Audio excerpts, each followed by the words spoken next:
Hello and welcome to this week's episode of Into the Shadewood, where there was a slightly disjointed countdown that did distract me. How's everyone doing? Yes. Good. There's a lot of crafting happening. Great. Andrew, you're we muted. are Intentional. we're starting off great. There's a lot of I unmuted myself. This is a problem when you have one button for both mutes, is that sometimes you're muted on one but not the other. We are without Chris this week for, I think, the final time for the foreseeable future. Yes. Yes. Excellent. So this will be the last time for, according to our current schedule, almost a month and a half that we are missing a person, except for all of the times that it happens on short notice. Last session, you had a long drawn-out conversation with Corvus about the explosion of magic that had happened in Virgin. Morvathra returned. It was tense. It was a lot of back and forth before you decided to move on northward towards Rowan's Cradle, which has always been one of your goals, to find the cult and go towards Rowan's Cradle. You traveled, and during the first night of rest, while Morvathra was on watch, they were magically put to sleep and woke up in chains, which they tried to wild shape out of, but the chains were magic and burnt them quite badly. And as you all woke up to the sounds of that happening, you realized that some of you had been robbed of some obvious things, but you haven't had time to look deeper than that, if I remember correctly. Certainly, Frankie's aware that his loot strings were stolen, which I think you all have to respect the skill of that thief. Corvus's tea things were stolen, and some of Nisakana's armor and weapon maintenance kit. If this game was more gritty and you needed to maintain your things, you would no longer be able to do it. But that is where we left the last session. It's the middle of the night, I think.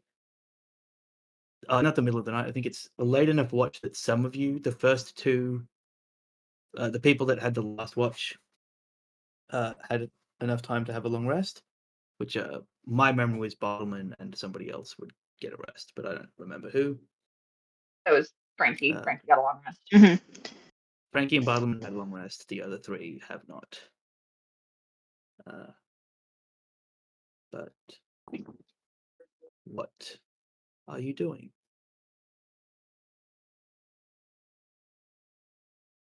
It's been about 30 seconds since you woke up. Okay. So Scott. There are surface things missing, but you have not, as far as I'm aware, taken the time to take your packs apart to look through them properly. And Morvathra doesn't really know the amount of time they were asleep. Or do druids get sleep? Yeah, they have to sleep. No, the spell. Oh, did they get the spell? I think so. I don't know. I can just look at this and find out.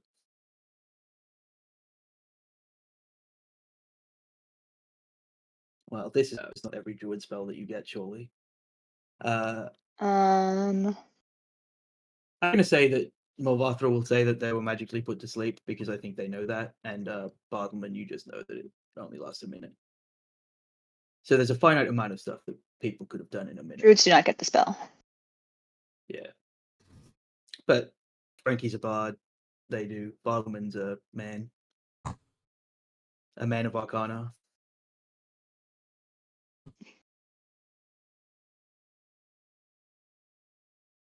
Yeah, I mean, Frankie at this point is going to take some time to poke around in his bag.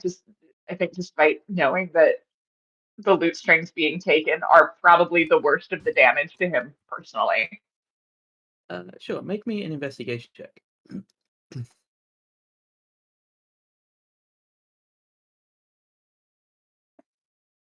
And in fact, just anybody that's looking through their stuff, make me an investigation check. And if you don't make it, I assume you don't look through your stuff, and therefore no information. I think that. I guess I'll make it. I felt like we talked about it. Let me know if You mine goes can- through.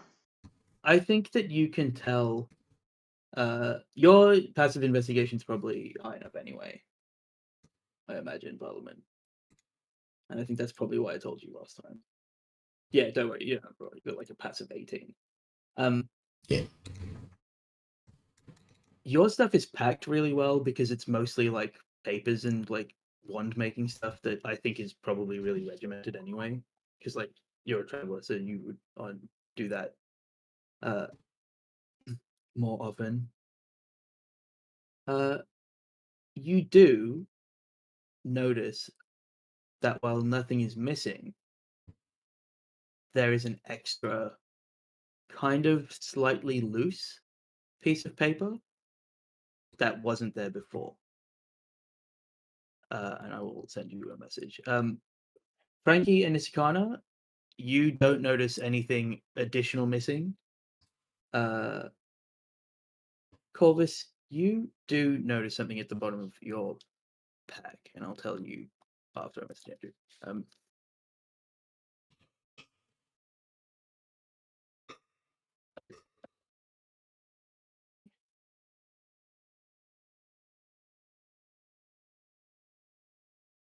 Well, you do have to admire job well done.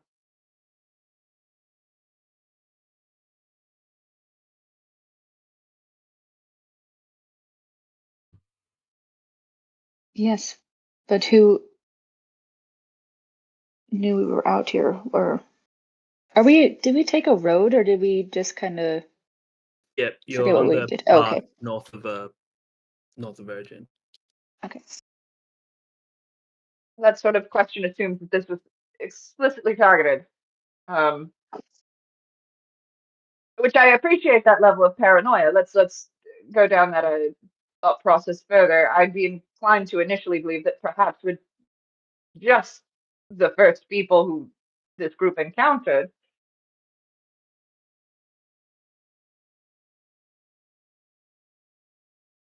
But that's also how I got the set of strings that was stolen from me. I burgled them from a group that was. That's a different story for a different day. Well, Why would you just burgle perhaps strings? they've That seems stupid. It's Why wouldn't you take the whole instrument? it's part of his your Instrument. philosophy thing, right? You said something about this before. The joy of one item when you almost got us into trouble with, and he kind of like nods over it. Second time you used me as a distraction. Yeah, there's just as there's an art to musicality and playing and songwriting, there's an art to burglary. So again, I Why say, the job well my done. teapot?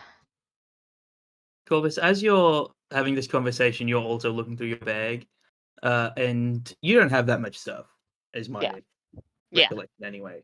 So it's maybe a bit easier for you to notice that there's like a stray button at the bottom of your bag. Corvus like pauses, looks down at the button, looks up again, and adds, "Why am I down one teapot and up one button?" I think he like Compensation? removes the other stuff out of the bag and like pours the like once the bag is almost empty, he like drops tilts that out. They must not be very good burglars if they I did left something behind. Actually, I found something. A slip of paper. Also,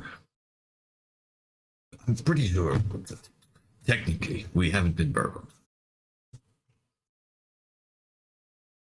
I wished I had an NPC to make that point. Oh, that was also written in common, Andrew. There was no like difficulty in reading it. This note, it says to Come to Pilgrim's Rest, the camp at the base of Rowan Square.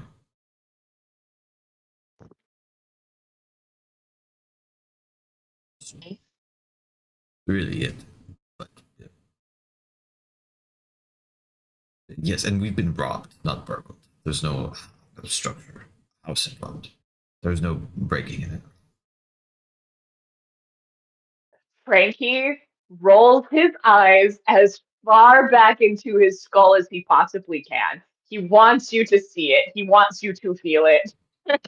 Also, somewhere in this world, the god of justice is noting that Frankie may not have been robbed if the person that originally had the loot string stolen from them covered them. That's not robbery. I also have done that. So really, definitely only 2 of you have been robbed because they were actual possessions that they deserved. Yeah. Well, And perhaps that's my thing that I was irritated about. perhaps I have not even been robbed. Perhaps I have just been an unwitting participant in a trade that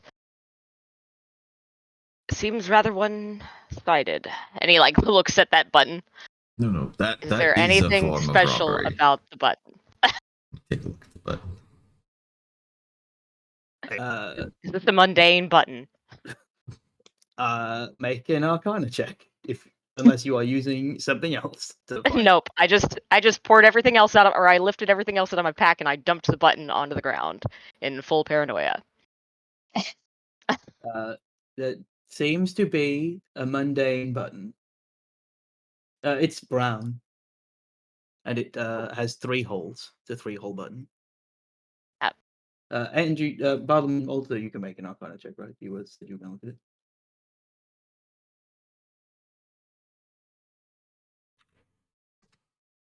Yes. It's a If mundane they're button. all- It's brown. It's got 3 holes in it. Is that output for you guys? Yeah, you roll the 20. Okay, I can't see it.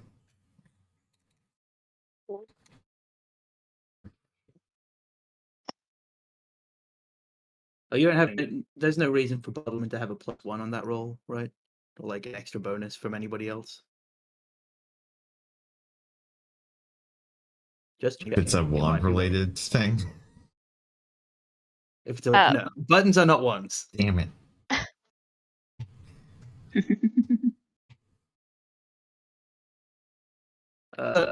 Charlie, make another Arcana check. Thank you. I could retroactively say that me rolling my eyes at Bartleman was me giving him a bardic. I don't want to cripple you to never have bardic inspirations, because I would say that every time you did that, it had to do it. Yes, Charlie and anybody that has a character that can cast magic, which is all of you, except for Nisakana, who dumb. Yeah, you could. This could be used to locate object. Corvus kind of like lifts the button up and is like kind of like looking through the 3 holes of it and says,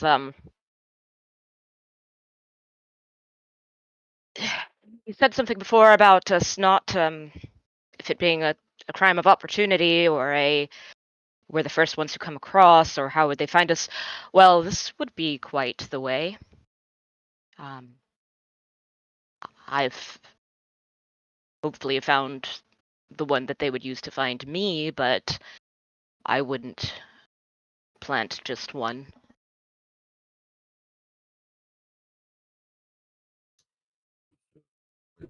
Are you suggesting that this button has been in there for some time and they've been following us? That, or it's been added. Either way, there's a resonance between things sometimes, and you can use that. You can follow that. I would suggest that we all take out our things and anything that.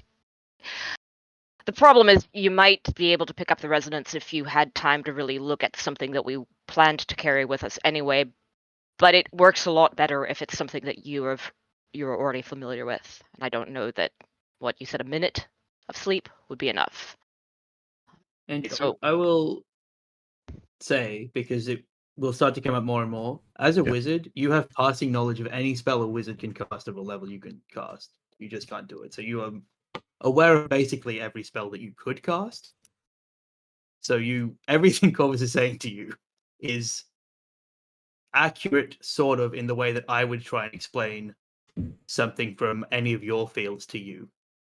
So, like, if I tried to explain chemistry to Maddie, that's what Corvus just did to you about locate. Yes.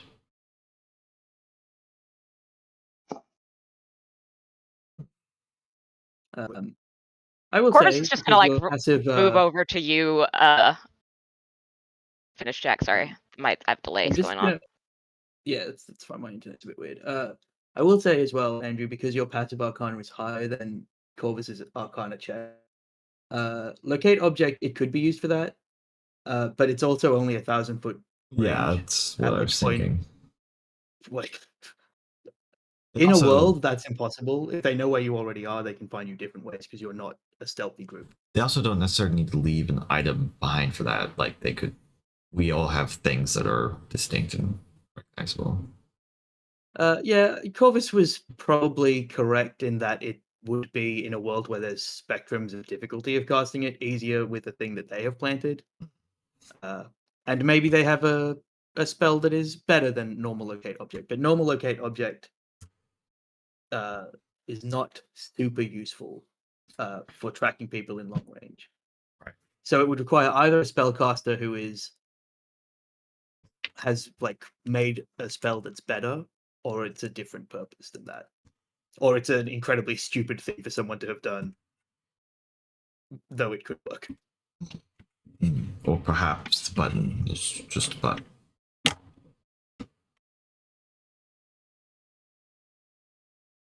When we did our checks on it as a mundane object, would that have revealed if it had ever been enchanted at? Like, because Corvus is looking at it from the perspective of somebody who knows he can enchant tokens, right? Yeah. And make little talismans. And then an arcana check in that situation would tell you if it currently was under an arcane effect. Mhm. And I would probably make you do like a perception check for like if it has the markings of like scratched out runes or something like that. But I will say that your passive perception is high enough that I wouldn't make you make that check because it's a button. It's got a finite surface area. And it doesn't look to you like it has eroded. If this at some point had runes on it that mean it was enchanted, it has been sanded away to the point that you can't see that anymore. But it Okay. still does look like a button of the proportions. It matches the holes. You're from a weaver's family. Like, it doesn't look like a button that's been shaved down. Got it. Do Frankie or Nisakana, because I feel like Bargleman's invested in the conversation. Either of you emptying out your bags more thoroughly, like Corvus suggested? Oh, yes, 100%. Everything is strewn across. Frankie is also like hoping to find maybe alternative strings that he probably doesn't have, but is hoping maybe he forgot about. Sure. You can make me another investigation check because I'm not convinced Frankie knows exactly what's in his bag. This is correct. Nisakana wasn't going to listen to Corvus initially, but seeing Frankie frantically taking everything out of his bag will, rather than chaotically throwing things out, is going to systematically remove all of the things from her pack so that she can systematically put them back in so that everything fits and is evenly distributed for her carrying weight. Frankie, you do find somewhere in your pack. It's not really at the bottom because I feel like your pack's not really done in that way. But as you pour everything out, you do find inside. It's a cork. Okay. There's a cork with no bottle, and that's not like my style of things. Clovis, Bottleman, is this another one of your tracking things?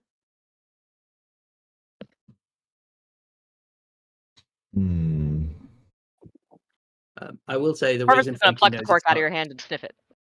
The reason that Corvus knows that it's Frankie knows it's not one of Frankie's corks is because there's no stain of wine on it. It seems Yeah. like it's an unused cork. Yeah. It's also slightly thin for a bottle that Frankie would want to get. Like, Nisikani, you don't find anything when you take Okay. out your well-organized bag. Corvus, when you sniff it, it smells like cork. I don't know how to describe that. Not to cast aspersions upon you, but cork does seem pointed.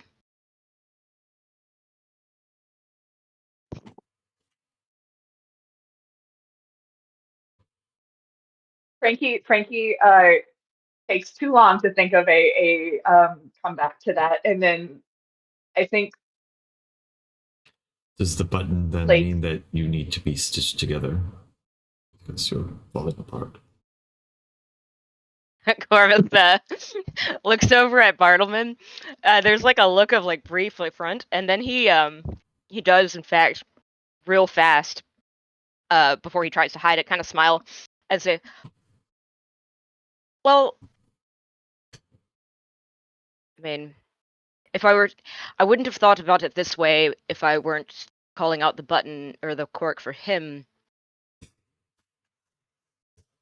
But a button isn't entirely inappropriate for me. I don't know what else one might."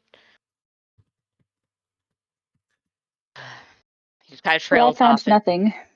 Does Morvathra find anything? Concerning that they are. I don't even recall if Morvathra has a bag, but I will roll for them to see if they notice anything. Just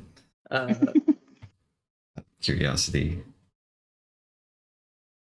Morvathra doesn't notice anything. Actually, they will do a different roll for something else. Morvathra doesn't notice anything amiss, and they must have a bag because simply where do they keep that stuff? But it's maybe even more sparse than Corvus's bags. Their bag might be that they have a rolled up sleeping like roll, like their bedroll is or has Yeah. a strap. Might be what Morvathra carries. But yeah, they don't seem to notice anything amiss. Everybody, not everybody. Some people can make perception checks, and I can't.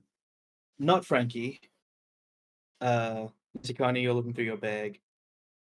Bartleman, you're kind of looking. Yeah, Bartleman and Corvus, because the other two will take some time to go through their bags properly.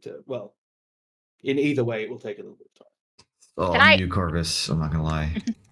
Can I also dump Archie out of his blankets, make him get up, and be like, anything seem weird about to you? Give it a little sniff, buddy. And he's like muttering to his badger as his badger wakes up. The badger like looks at you when you ask if anything's weird, and is like, "Well, you have 2 heartbeats." Yeah, we've established that one. It's like sniffs around, goes near Frankie, and you get telepathically, "Well, this thing's dead." But he's telling you stuff that you know, and you don't necessarily think that he's getting that information himself. Like Yeah. you feel like he's been noticing these things because you just woke him up. But you can make a perception for Archie. All right. Morvathra has an extra ribbon in their hair. I've been listening to a horror podcast, and I thought you were gonna say extra rib, and Well, how could you see that? hold on, looking up his. What the fuck, Peter? Americ Fox 5e. Also, with the 20, you notice a quite small nick in a piece of Nisakana's plate mail.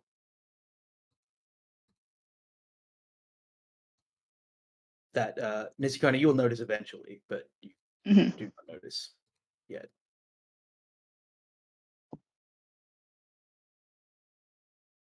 Well, Charlie. Too many E names. Archie, Frankie, Charlie, Maddie. Coughs out a lung. Wild. Yeah, you're back. What's up? Great. While Charlie coughs out a lung, I don't really have anything for that. Yeah, Archie doesn't see anything unusual unless he has an ability that will help him see something unusual. He only has advantage on hearing once. So we did the Yeah. Fox.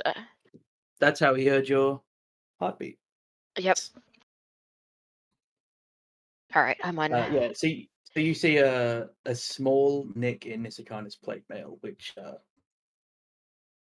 I think Nisakana treats her plate mail every night, so I think you know that shouldn't be there. Yeah. I think it is weird enough that Corvus kind of like did Nisakana do her ritual of sitting with her plate mail last night? Yeah. Okay, he kind of. There's like several minutes where he finds other things to do before he clears his throat and says, "You only because I'm hyper aware right now, but you missed a spot." He gestures at the like he like taps, but he like taps the air like 3 inches away from the spot. He does not actually tap the place. As you point that out, Frankie, I do think like looks up from searching through his own bag, and as he did with like Morgothra the other night, like scooches a little closer to you to jump in front in case that interaction goes worse than it potentially could. What do you mean I missed a spot? I never miss a spot. And I'll look When at it's my pointed out, armor. you can see. Yeah, you can see it's like I think to anybody else in the party, it would look like a kind of small, almost a dent, but to you, it looks like if somebody had pushed with strength but slowly, like the point of a dagger into the plate. And then I need you to make me a perception check. Okay.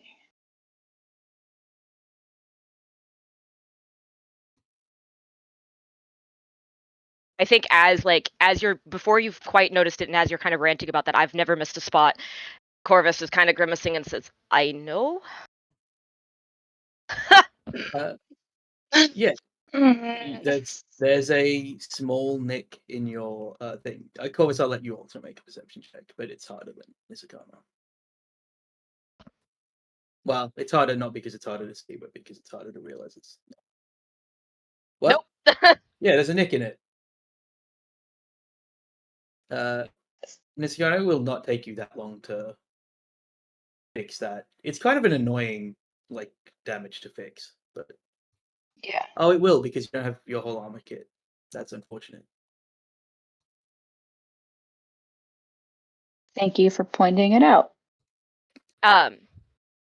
Is it the kind of thing that I believe could be fixed with mending? The reed mending. It's a single break or tear, so I don't know if it counts as a. It's not a break or a tear, but I will let mending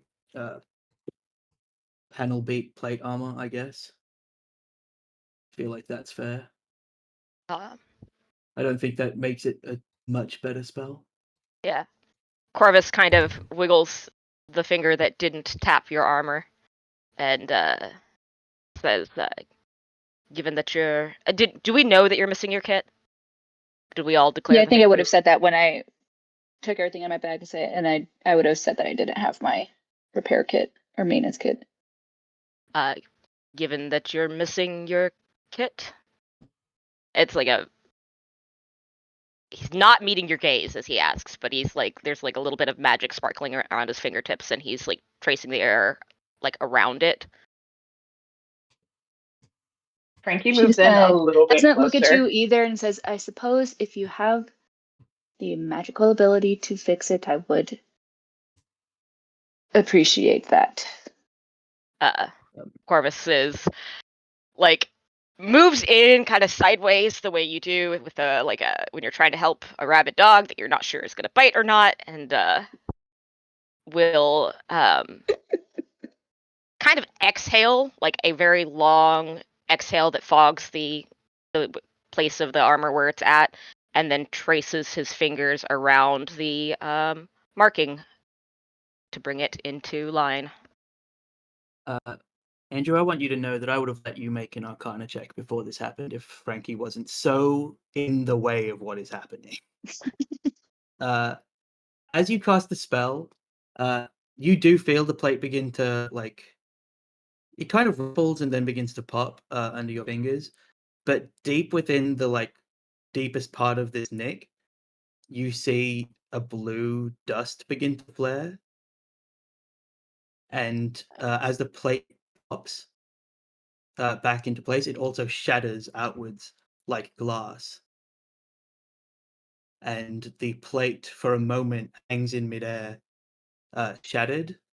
And you both kind of are looking at it, expecting it to fall at some point before it is yanked back together.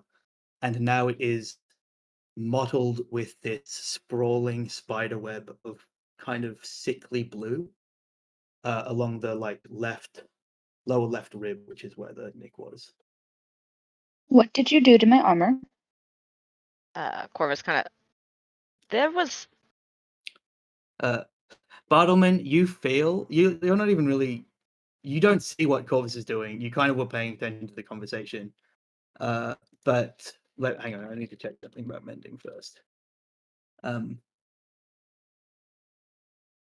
You feel like a kind of slight pulling in magical sense and the smell of abjuration magic, which is not what mending is.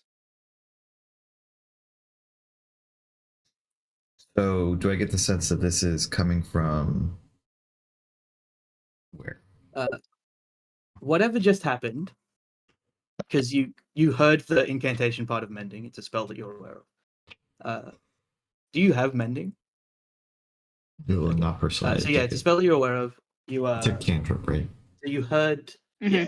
So you heard Corvus do the things that lead to mending, and then you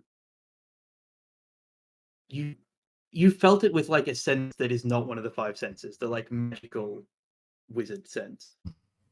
That something's interacting with the magic that was of the school of abjuration. But as soon as that happens, it kind of it's a really close thing to like a match being struck.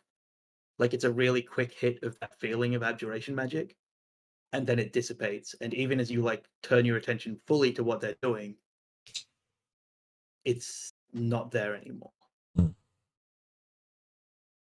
But you do see, as you move a bit to like not be blocked as much by Frankie, this like mottled, very palish blue that's now, I'm trying to think of a good word that is not immediately negative, that is now rivulets down outwards from like a cracked piece of glass almost on this plate mail. Like the plate is cracked. You know the Japanese way of repairing vases where they go, Yeah. It looks like that, but with blue, and less artistic because it's not designed to look pretty. It looks weird against elven plate mail. Oh, and Isakana, this is obviously awful. Yeah. I'm gonna walk over and let me look at that. You can make. And I'm just gonna take the plate, honestly. I was gonna make you make an athletics check, but then I remembered you're the second strongest character. He's a Just make an strong athletics wizard. check. While you're taking the plate, Corvus has just like idly torn a piece of his own cloak and is casting mending on the piece of his cloak that I'm he. making a lot of checks. I'm just gonna hit myself with enhance ability real quick for intelligence for fox cunning. Yep. Mending works fine on your cloak, Charlie. Corvus like does it a take minute second to time cast? and demonstrates to Like mending? Nisakana, like says, this, and he Good shows the move. cloak just Good move on my part. weave itself back together. Immediately worth it. Maddie, can I roll an insight check on Nisakana right now? Corvus has forgotten to be afraid of Nisakana because he's just like very confused at the magic that has just happened, All right. and he has And I'm hyper going to focused on I'm going to that. tell you pretty much what you can gather. I'm going to tell you 27 is enough to get all the information that you can possibly get with just an Arcana check. So Corvus, you cast mending on your cloak, which takes a minute, and then you do it again. So like Bartman will get all this information before you finish the first casting of your mending. That's fine. But you can tell that it's working, and it's not immediately like sparking. It started sparking to like the first, like I forgot that mending took a minute. To the die. As soon as the magic part of mending happened, it started. Bartleman, this does have like the hints of magic left on it. It's not something that you've seen before. Or maybe it is, you can decide actually.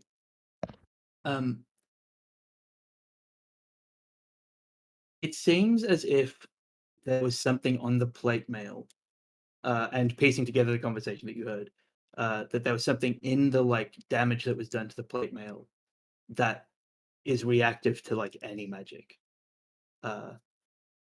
So as you're kind of looking at it, you feel like it reminds you of like a glyph of warding almost, where there's this powder that will draw magic energy to it and then do something. And what it's done in this case is put a mild enchantment throughout the plate mail that was like put into this dust. And did you get like a 27? Yeah. I did get a 27. If you could find the stones of the correct type, you could probably emulate this just from how good your Arcana check was. You think what has probably happened is that somebody has cast a spell or put an enchantment onto this stone, ground it into dust, and then enchanted the dust itself to be reactive to magic, to put an enchantment on something surreptitiously. Is the plate mail noticeably worse for this? I mean, I know it's got the lines and stuff, but is it still functionally just as strong as it was before? It is. You can tell it is a negative enchantment, but I would probably need you to.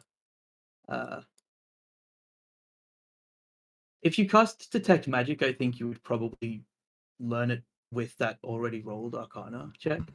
Okay. Yeah. Like more exactly, but without a spell, I don't think you can get it.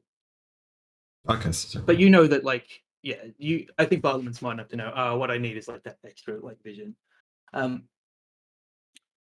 So it doesn't make the armor weaker in like normal situations. It doesn't reduce the AC of the armor.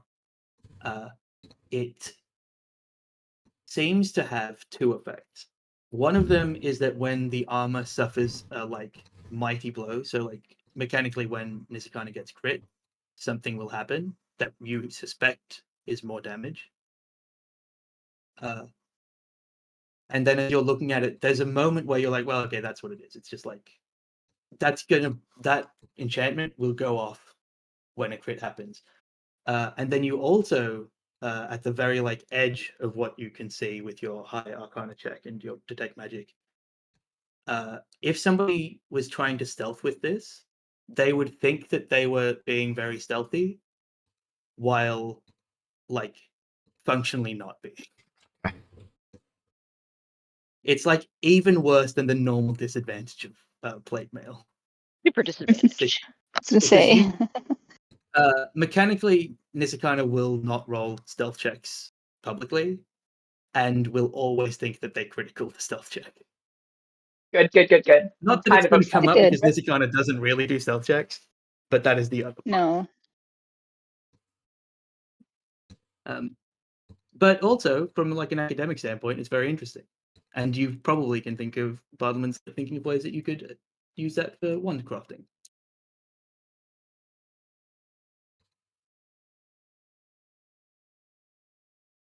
It's also an enchantment, so because you took dispel magic, right? Yeah. You could just try and dispel it. You don't know that it would be an effortless dispel. Is that gonna fuck up the armor?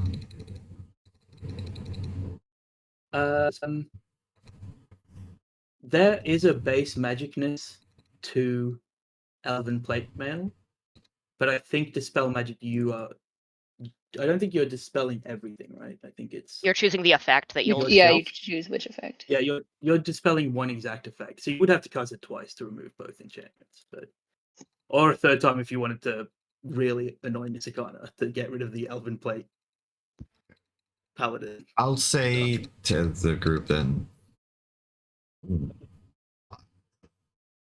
I could probably rid you of this curse is a stretch, but negative magical effect, but I will be mostly tapped for the day afterwards. I will use most of my magic.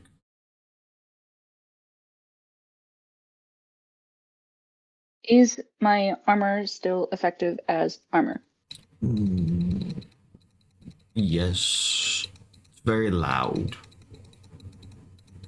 And That's nothing new. uh You know this already. more so than normal. And I can't guarantee that it won't get worse.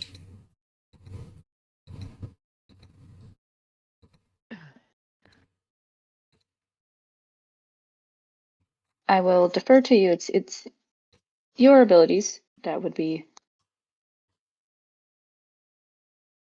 used, and it is still quite early.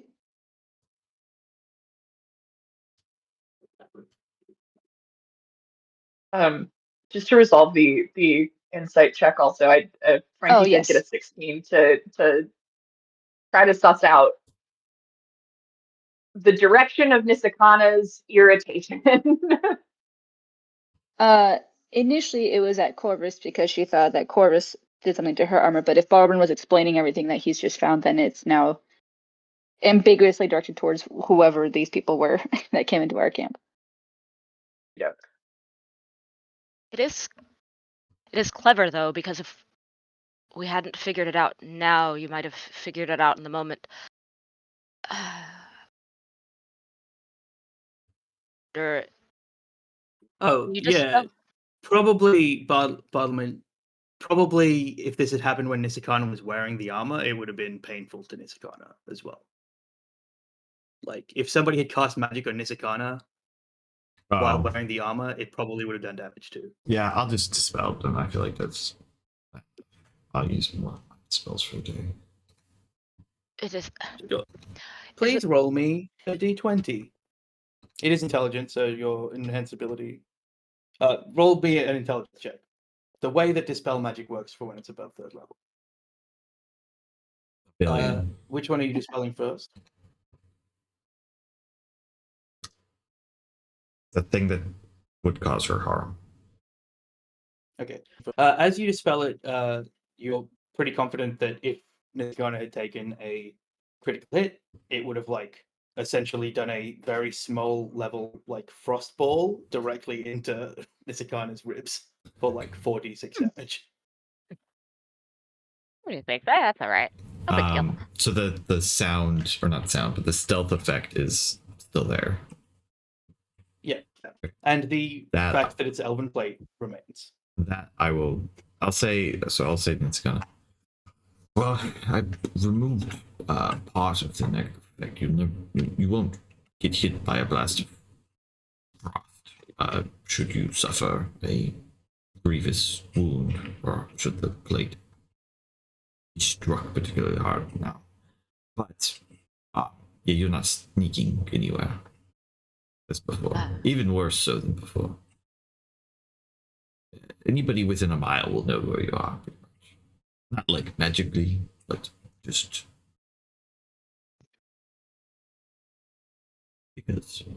Because I clank. But you're gonna think that you don't clank. That's the part that might get you.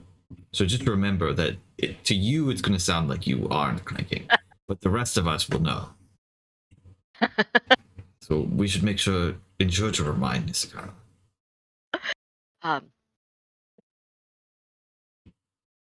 Well, perhaps this is for the best that it still appears enchanted. Whoever cast it upon you is going to get quite the surprise if you don't react as they expected to the additional harm. Parliament, the two enchantments have different schools, so a wizard, if this was a wizard that did it, they're more likely to just be like, okay, I don't see the evocation anymore. But yes, otherwise Corvus is correct. Are you going to go back to sleep? What time is it right now then, if we woke up in the middle of Morvathr's shift? Assuming you're doing Andrew, you're 12 hour muted. watches? Sorry. Barman will stay up to do his watch. Because... Yeah. Yes, Frankie is also well rested at this point. Do you think that having two pairs of eyes would be better, given what has just gone on?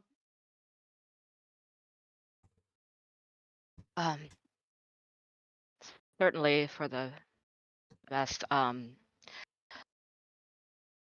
should sleep at some point, but certainly you need 2-ish hours. The three of you that haven't rested need 2 hours of sleep still.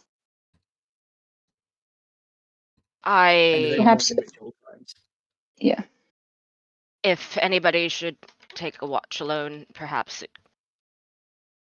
it can be me. I don't believe that I can be put to sleep. I think and the watch order was Morvathra 4th, if I remember correctly. So you've already done your watch. Yeah. Basically, Frankie's watch was such that like I've already gotten my full rest now, so we could theoretically have two people just like carry out the last 2 hours. Yeah.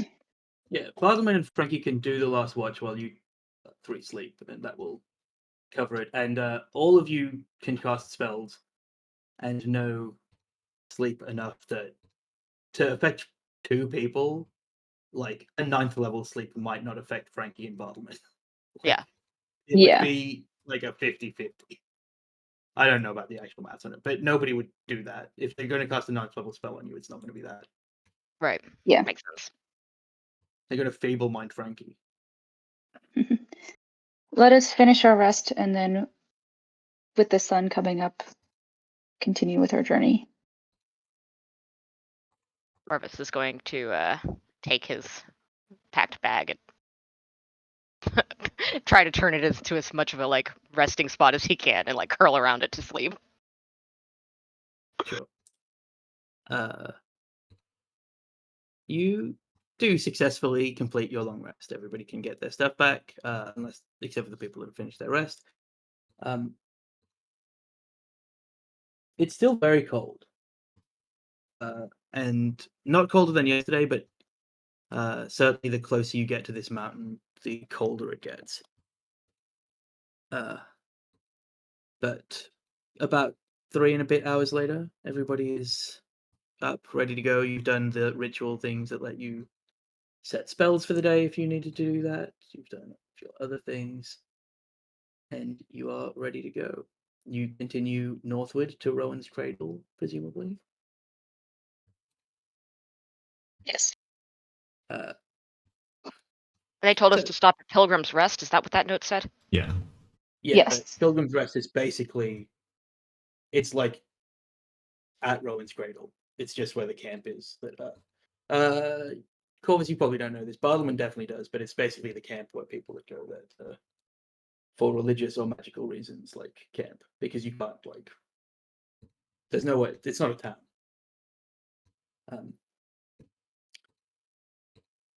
The next day, can everybody roll me either perception checks or survival checks?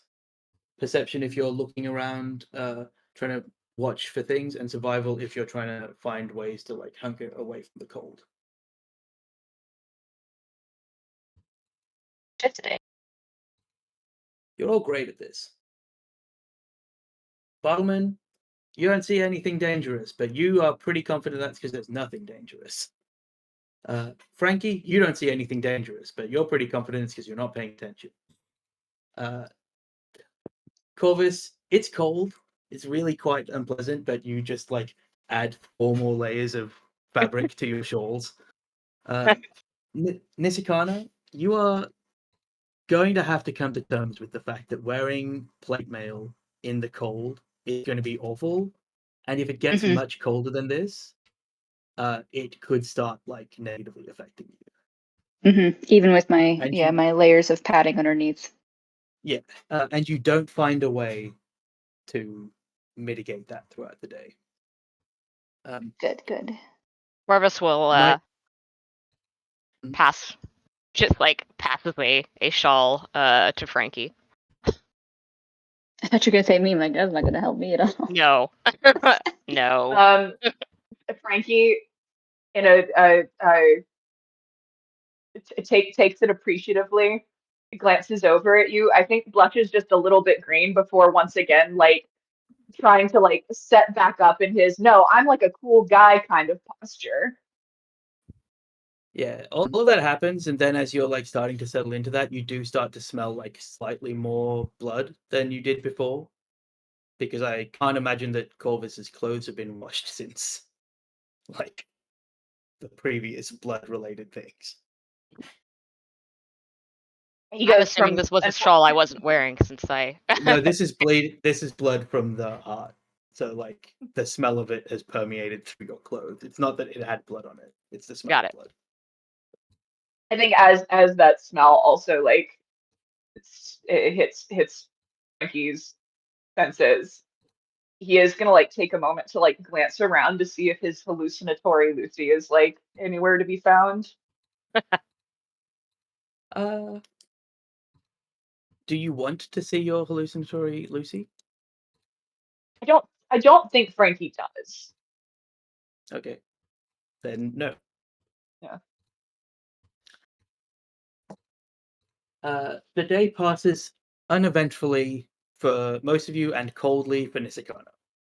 Bartleman, again, you are well versed in traveling in this. You're basically impervious to all weather conditions on the island, as is Morvathra. You find again, most of the time you're camping literally on the road because to go into the woods is like dangerous. You set up your alarms. You exclude small animals from your alarms. And what are you doing as you bed down for camp? It's still another couple of days to the mountain, to Roan's Cradle. You'll make it like somewhere on the 4th day of travel.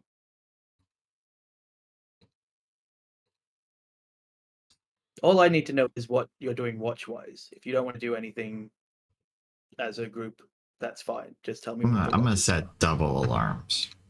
You know what? It's a ritual. They can waste as many dispel magics as they like. I think Corvus also casts alarm. Typically, it's both of you casting it. Yeah. But you can make 3 alarms. I like it. I think, rules as written, if you cast alarm twice, the first alarm goes away because alarm is affecting you because it's giving you information. That would make sense. And you can't be affected by both. Yeah. But I will actually say that I'll let you cast alarm twice and have 2 different alarms set at the same time. And they're just alarm A and alarm B in your brain. because You I got think different- that's funny. Different And ringtones. I like the idea that you sit there setting up your alarm clocks or your like tripwires of alarm twice. It's very funny. Is there a way for us to stagger watches so that we've got 2 people on at any given time? While you're saying this, I'm kind of like combing through ways that we would be monitored at this very moment. And Corvus just You can kind of make like a perception check if you like. Corvus kind of like nudges Frankie, like, and it's like a physical nudge to draw your attention, and it involves him like stretching his like leg out really far to kind of like just kind of kick you. And then what kind of check do I need to make? Your perception, if you're Perception. looking around. That's what it sounded Well, like you were doing. yeah, it could be perception. What did you want to roll? I think he's like running through the list of things like, okay, if I was going to be monitoring someone, and not following right next to them, like what are the ways that I could monitor, right? Because this isn't a thing that he would normally do. So Magic? it's like, and so he's like trying to work out like what kind of arcane ways that could be done. Yeah, and once I need you to switch to draw this thing. once you draw Frankie's attention, also, he will look over at you, raise his eyebrows, give you a thumbs up, and you have a bardic now. The answer to Corvus's thoughts is divination magic, which is a Yeah. thing that you are not good at.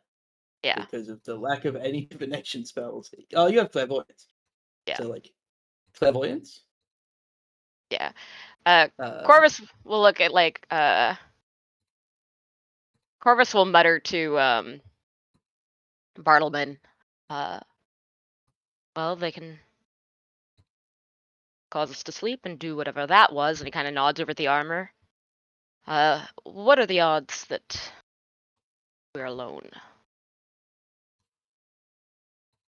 Like right now. Corvus skips a slow nod. I'll cast see invisibility and just scope things out again. sure, you can make me a perception check.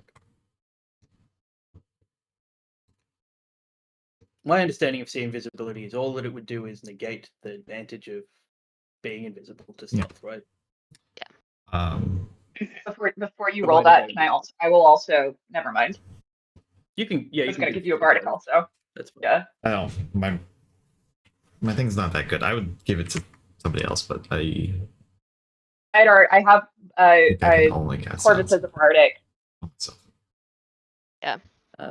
Why don't you all just make me perception checks? Because it feels like you're all looking around, and Bartleman, you have see invisibility up for that purpose. I can't see Not anything. a I'm nature very check. distracted.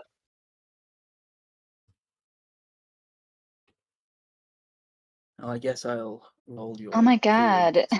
I don't think I've rolled above a 10. Nisakana and Corvus end up just looking at each other, like scowling at each other. Like, Yeah.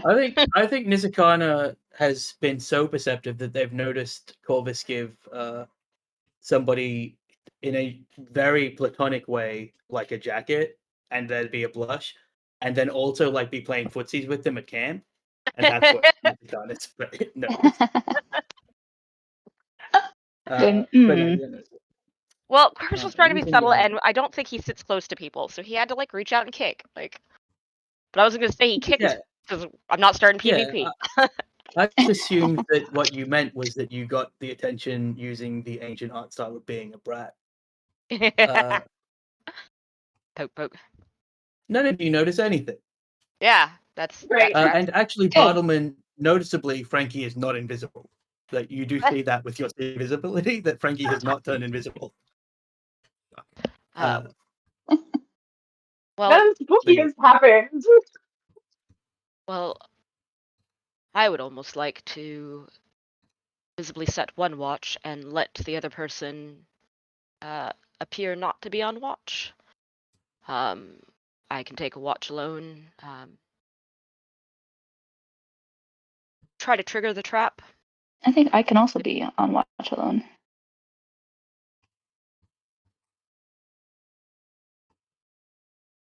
Yeah. Corvus kind of like looks you over and kind of like nods very slightly in that, yes, it's one thing that half elves can do, sort of. Wait, no, I'm confused. I am confused by the plan. Do we have? Are we only sending one person to watch at any given time, or are we staggering watches so that somebody is awake and two people are awake, but one is pretending to be asleep? We're doing a mix. So the elves who are somewhat resistant / immune to sleep, the spell, can take their own watches, and then the rest of us, in people's eyes, lesser beings who are affected by magic, will double up.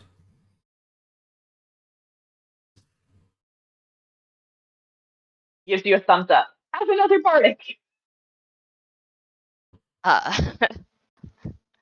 Corvus is like, trying like desperately to think of what he should at this juncture be inspiring.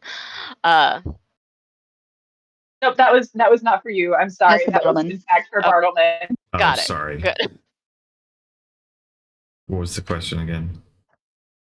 You just have another bardic. Oh, okay. Or did you use the first one or not? I don't think so, but it's probably gone by now. Okay. Yeah, have another. Do you want to add it to your perception check? Did that happen in this scene that you gave me the one? Yeah. I Okay. mean, it's not been that Sure. long. It was for the perception check. Oh, okay. I thought that happened after I made the check. Is it D6? For the perception check. It shall be It forever. did happen after, but I kind of like rushed you to the check, and Frankie was in a bardic inspiration mood because of the foot touching. Still 15. 15. I mean, it's not terrible. Well, you're slightly more sure. Even with you rolled an 11, right? At first. Yeah. Yeah.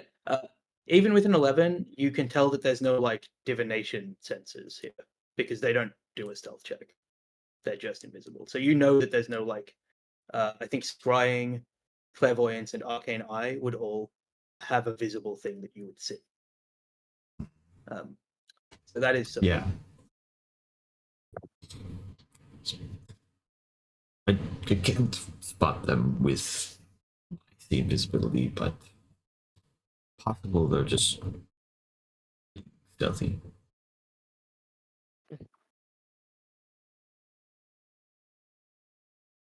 Open.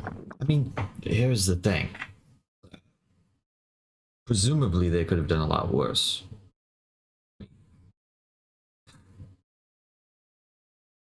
They stole the strings off of Frankie's loot. They easily could have killed us. Which I need you to know was absolutely horrific, actually. You don't do that to a musician. But you did that to a musician. No, different. Andrew, could you roll 1d4?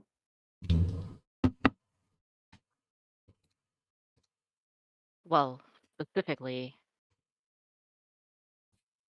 my concern is they took something which mattered to us.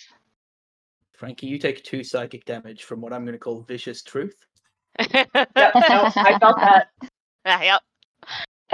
The truth, the accuracy of Bartleman has hurt you. Laid a trap in something precious to Paladin, and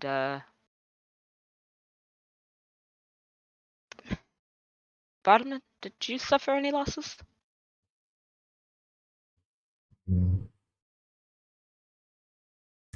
No, I received the little slip of paper with the missive, but as far as I could tell, nothing was stolen from my packs.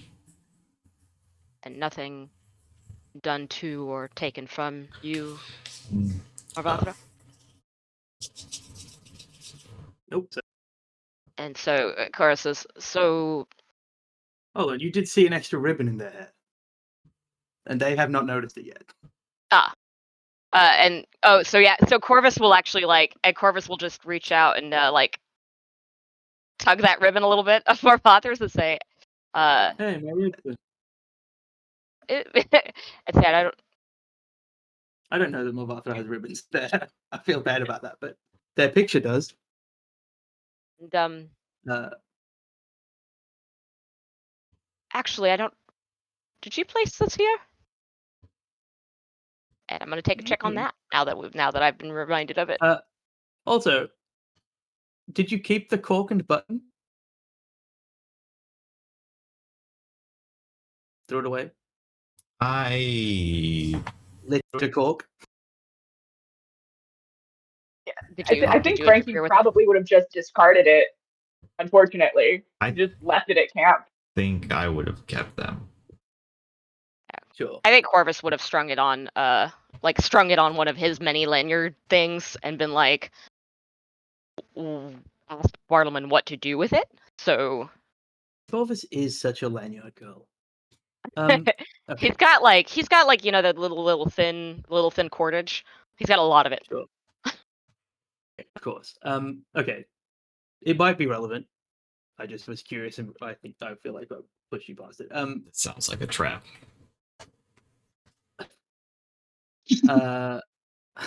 It often is a trap when I ask you if you did a thing because I want to give you the ability to say I threw it away. But yeah, you have the cork, Bartleman, and Corvus. You have Corvus did a little rap for the cork as well and the gave it over to Bartleman, since Bartleman was the one inclined to keep it. I think little probably jewelry what wrap. happened is that Frankie left it at the camp, and Bartleman has traveled the woods long enough and is like a good camper and collects stuff. Leave no trace. So it wasn't even that, like, it wasn't a thing where Bartleman was like, I'm going to take this if nobody else is. Bartleman just did the right thing. Movathra didn't put the ribbon there, and when untying her hair, will note that there's an extra ribbon, but be uninterested in it since it's mundane as well. Yeah, Corvus strings that onto the button and says, "Well, do we?" Well, no. Movathra will want to keep the ribbon. Okay. That's I thought it was Movathra's another head toss-up. now. Yes. Okay. I'm going to give Chris the option. It's interesting. They gave something to Movathra, Frankie, Corvus. They also They- took. Yes, they didn't take anything from me, but they left a note, which I don't think should count. I'm not going to count that. But then they cursed Nisakana. Cursed in the loosest sense. They did a bad thing. Why? I got tied up with magic chains. Movathra notes. It's true, but was that simply to allow them to do what they were doing, or were they trying to hurt you? Was it part of a specific some sort of? I'm just wondering why target Nisakana specifically. A thought that I'm having, just based on my own Kristen's knowledge of like folklore in the real world about like fae trading, would it be reasonable to have like some sort of like lore check here that Frankie could or perform? I don't know, like what are ways about like the fae from the before time that could indicate that they also have this sort of perspective on making these kinds of trades? Yes, without a check, Frankie, you know categorically that there is no such thing as Fey trades or Fey magic because Fey do not exist. Because they became Tiefling. And no Tiefling has a natural compulsion or natural magic that is still tied to the Fey. No, but I think what I'm getting at more is like from Rowan's time and prior. Yeah, then yes, you do also know categorically that Fey did have that beforehand. If that's what you're asking. Yeah. So Before that, Fey were like, they liked making deals, and they But they were almost always like vocally making the deals or like Mhm. giving trinkets and taking things. You can make a history check, actually, just because I feel like a check is good.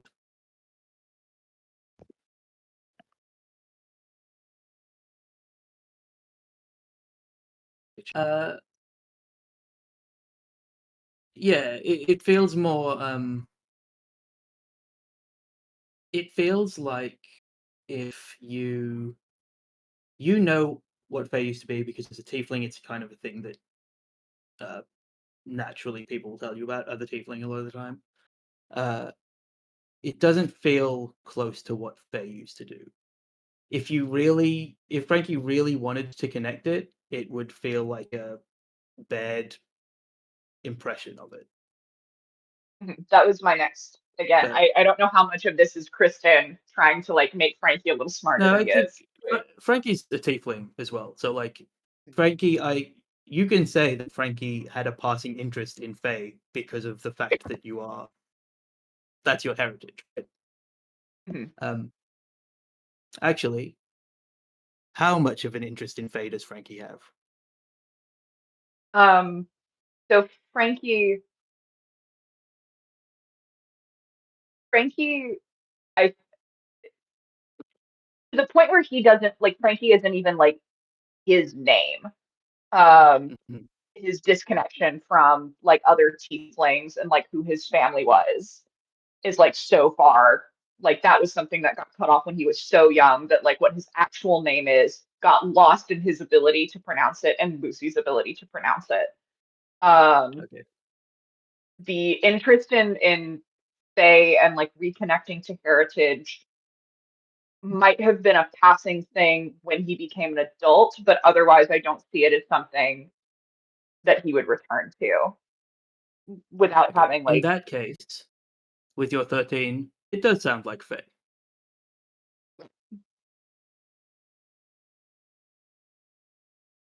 um Bartleman, to you, it doesn't, with your just natural high intelligence in history. You're like, it's kind of like not really what they're about, if it crosses your mind at any point. Yeah. Seems a little bit below How that. interested in Fae is Bartleman, actually, since we're talking about it? I think as a much younger man, he once was very fascinated by the fake creatures, but hasn't really researched it recently. Okay, cool. I don't care about anybody else's attraction to Fae. Actually, no, Corvus, you're infinite years old. Are you interested in Fae? Uh, I I think in that he looked at a lot of different things to try to find, like he spent a lot of time in the library, right? Trying to find things that he could connect to, What but library? not, well, like in the libraries of people that You know, had books, the right? Like the library. small, The library no, like live.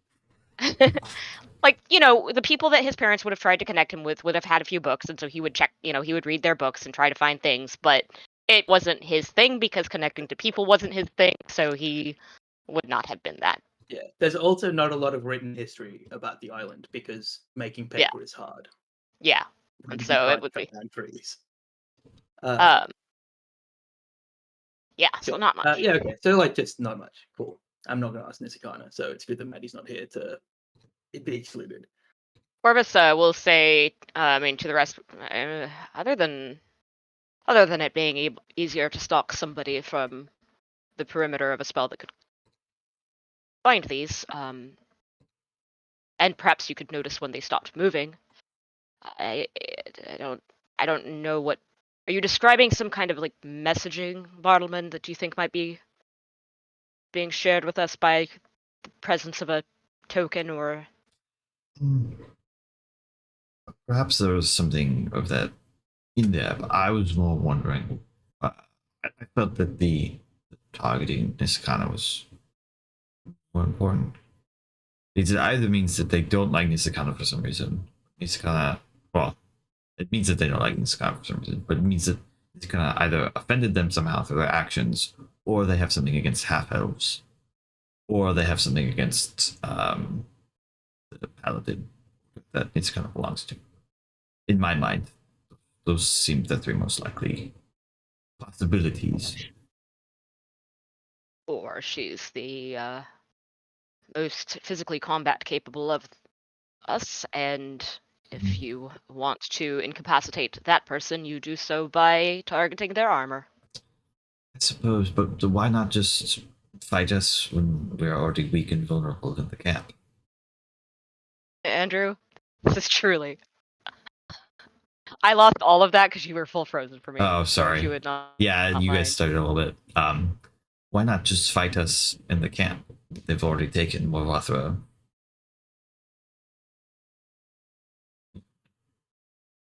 Bound them.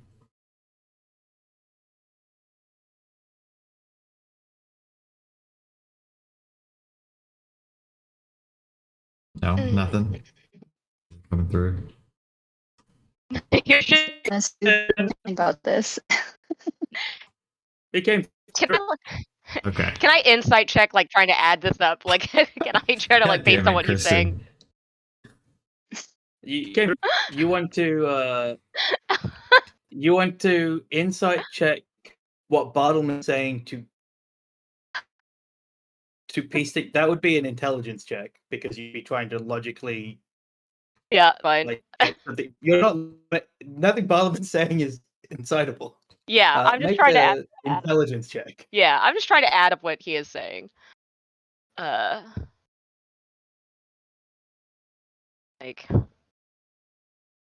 18.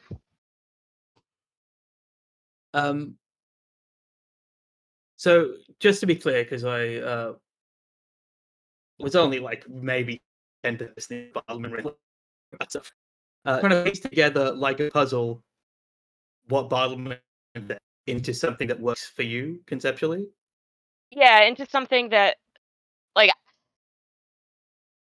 I feel like Bartleman is trying to describe a series of motivations, and I'm trying to add up the motivations into, do I believe any of the three possibilities that Bartleman has stated, or do I think there's, like, does it not? Oh yeah, it's because Nisakana is an Elvish Paladin. That's the only reason someone would have on site to not like Nisakana. It's more likely than Nisakana being the tank because magic users are terrifying, and you're all clearly wizards or bards or druids, except for the armored person. From what, yeah, to answer that question,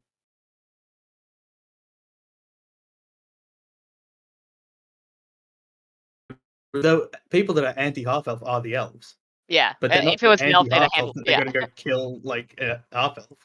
yeah, that's It's got like killing a fly; they only live for 3 days or whatever. Like, who cares? it. Corvus kind of starts nodding at the point where you describe somebody not liking Nisakana because she's an elfish paladin. Who cares? Like, that's where he starts nodding. It's really fun. So the conversation we can say is happening as you're getting all settled down and everything, and we'll continue throughout the next day as you're like talking about this stuff because presumably your watches will be good tonight. So you're doing 2-person watches except for the elves who are watching by themselves. Great. How does that work? And also, the 2-person watches, the second person is like slightly concealed, so they can try to like watch without. Sure. So it's I'm gonna Frankie say- pretending to be asleep. Oh, plus wait, what Morvathra. are you saying, Andrew? Tell me how it works. I'm gonna say Frankie, Bartleman, Corvus, Morvathra, because I'm gonna be real with you. That sounds like a less hijinksable combo. Sure. Okay. Adelman, one of you is pretending to be asleep. Corvus Morvathra is pretending to be asleep because I don't want. That's easier. And then Corvus alone and Nisakana alone. And then the last watch is Nisakana and somebody I think so. to like. To balance it out. So everybody's doing roughly 2 watches except for one person who is doing only one. So it takes you 12 hours to rest. Great. That's all I needed to do math-wise. Yeah. And really, I should have made you do it. Everybody roll me a perception check, because I'm not going to do which has to interact with stuff. You're all the main person on one of them. Should I also roll a performance for how well I'm pretending to be asleep? I'll tell you to roll a stealth check with charisma if it's necessary. Finally. Okay. Yeah, actually good rolls. I did not. You had to curse. Well, you spoke Oh. too soon. You really. Hey, It was I covered on the deserve 18, and then you were succeed. I've never rolled good. So. Is my badger on watch with me? I'll do a more buffet one. Yeah, you can roll for Archie. Cool. And he's listening. Okay. Okay, fine. You can have advantage. Let me roll a more buffet roll. What a good advantage that was. Oh my god. Hey, I'm rolling bad this session. You should try and get into a fight with something. We've rolled a Speaking of lot getting of into a ones fight with though something, this session. Nisakana, Yeah. Mm-hmm. on your solo watch, Mm-hmm. which is the only one that you're not pretending to sleep for, you're maybe an hour and 10 minutes into it, an hour and 15 minutes, around the time that psychologically to wane in their focus. But you guard. So like you're steeled against it. As your eyes are scanning, you've kind of stepped away from the minimum armor maintenance you can do, like you're focusing on the thing. You see about 40 feet into the woods what looks to be an old person, hair hanging like long but kind of bedraggled down to around their waist. And as your eyes, you have dark vision because half elf. Mm-hmm. As your eyes 60 kind of feet. adjust to them, you see their skin seems really taut, but not like taut with age across their flesh. And it takes you a second to realize that you can see too much of their skin because they don't seem to be wearing any clothes. And then you blink and they're gone.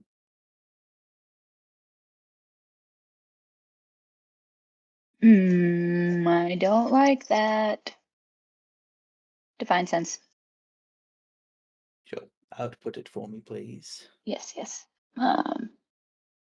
One day I'll learn what divine Let sense me does. So I don't need freaking you let to me output use it every single time. boundary. I'm playing a Pallion Strahd, Ah. and my GM still have to output Divine Sense every time. I Can think I there's roll, just a. please? It's the name of it as well, is the problem. Yeah. Like, It's just Hold on. there's too Brent many I'm has things struggling memorized with the iPad. everything I It- can Can do, I but Divine It's Sense not still gets super me. There, descriptive. it popped out. go? Okay. Twice. Jesus. Yeah. Sorry.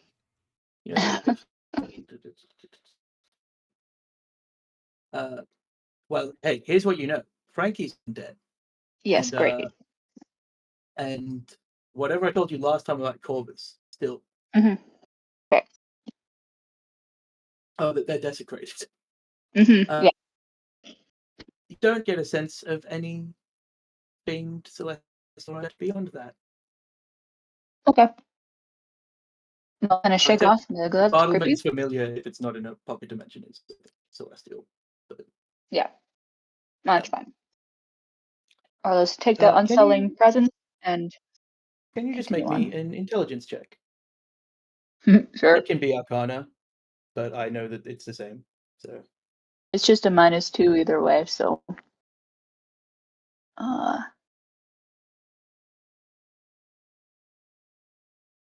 actually half decent for me. so dark vision works in its grayscale, like rules is written. As you're looking Mhm. out, everything is grayscale, and you kind of like take it off and you turn your way back to the warm grey fire, and you note that the whole world is grayscale, and there's no color. Rub my eyes. Open them back up. Still,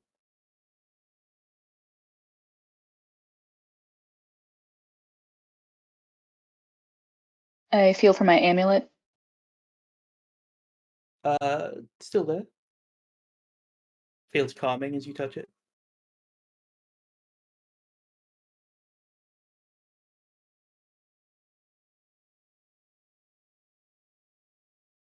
Do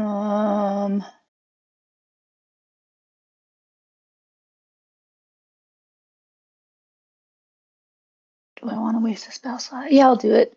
I'm gonna cast Lesser Restoration on myself. You feel less restored, Let me just use that. but nothing changed. But nothing like change it for you if it's easier. Yeah, because I have an awful interface on the iPad. Yeah.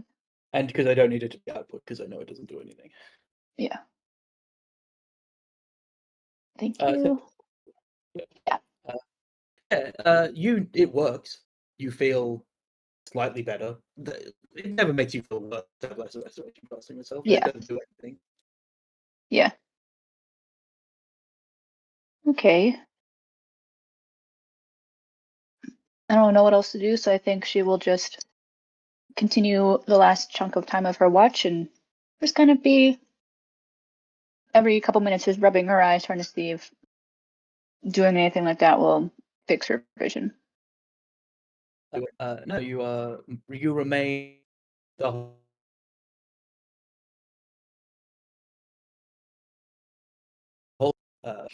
Corvus is probably next, unless this is the last watch, in which case Morvathra is feigning sleep while this is happening. Actually, roll a d2. If it's 2, it's the last watch, and if it's a 1, it's the middle watch where Corvus is going to be next. Oh, 40. Why? This. Okay. I don't know that I can do this with my iPad. Let me. Roll any die. Roll will take top half, bottom half. Top half is last. Bottom half is. I just hit enter. Does that work? There we go. Okay. Yeah. So you go and Corvus is next. All right. How do you get Corvus? Throwing rocks. No, I used the butt end of my glaive and just kind of poke him. Corvus, you wake up, you see Nizakana resplendent in their grey plate mail with their grey hair and their grey face. They're shades of grey. Shit. Yeah. Corvus There's kind of at least 40 shades of grey to Nizakana. Corvus like wakes up, rubs his eyes very deliberately. Thank you, Andrew. Glances over at the fire because yeah, he knows what it's like when it's very dark, but what does the fire look like? Actually, can you both make me perception checks? The fire is grey. Okay. What happened to my? Hold on. Okay. I gotta. Corvus, you don't see anything particularly noteworthy beyond the Perception? grey. Yes, please.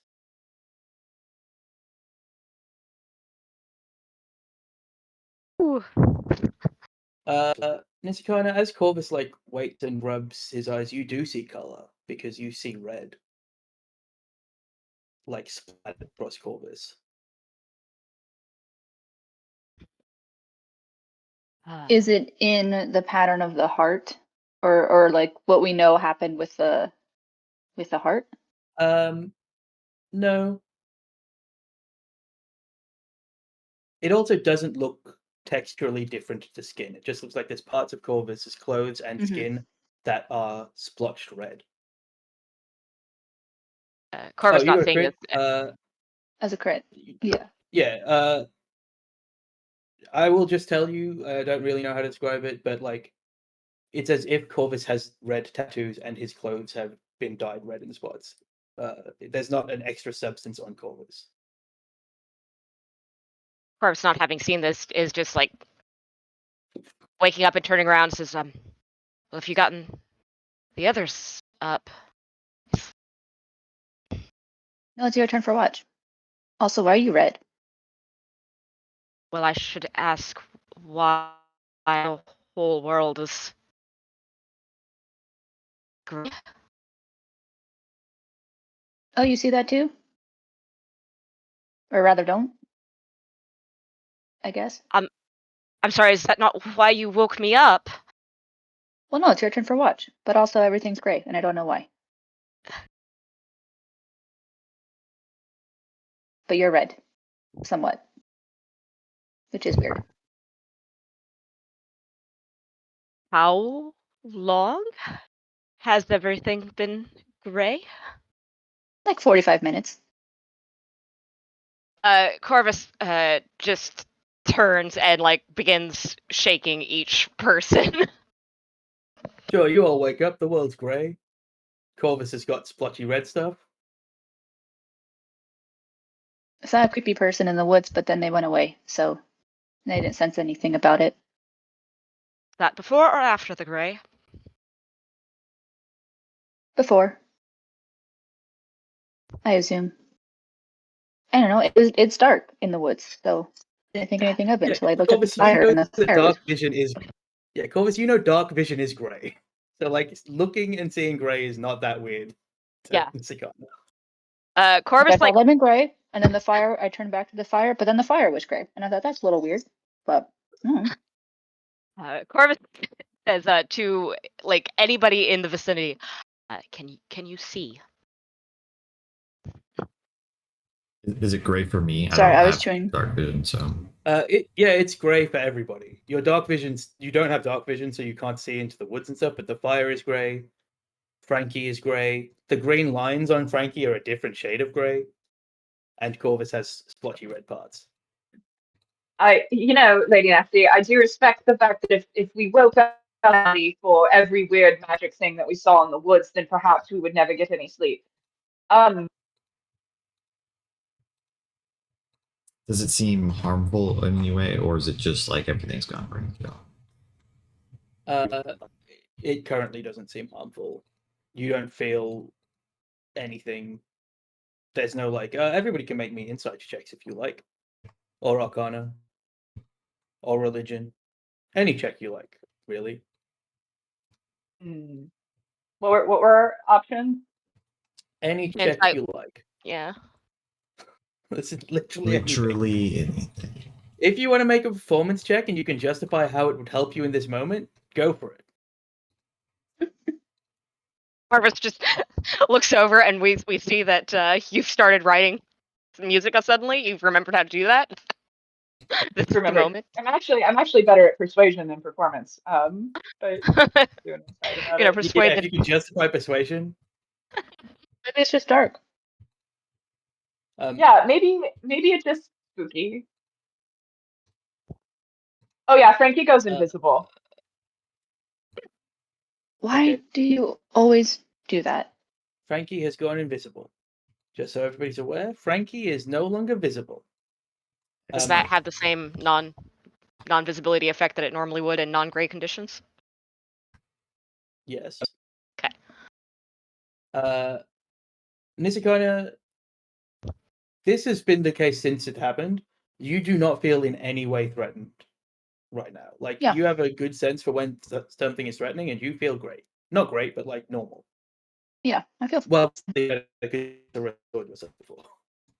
Yeah. You like that? You had an energy drink. So yeah, no, and the two people that roll lower, there's no threat to this. I don't know why Andrew, you're so did you want to concerned. roll I feel Arcana? perfectly okay. Yes. Before we move on from this. 21. It's magic because it must be, but like it doesn't feel innately like you targeted magic. It feels like Ambient. those times that the woods is doing something weird, but not necessarily malicious. I will voice that, but I think it's fine. I think this is just a Woodsian effect. I just realized it's a good thing that you fixed my armor because I did cast a spell on myself. So that could have been bad, and that would have been a problem. But I feel great. Besides just seeing grayscale. an awkward nod. Yeah, I glad to be of service, triggering magical effects in unexpected ways. It is within my wheelhouse, as it were. Bartleman, if you think that everything is all right, then I apologize for waking you, except I am still grateful to have your reassurance. Should something additional occur, I suppose I'll wake you again. But otherwise, it's my watch. You have to go back and check your perception check. It was the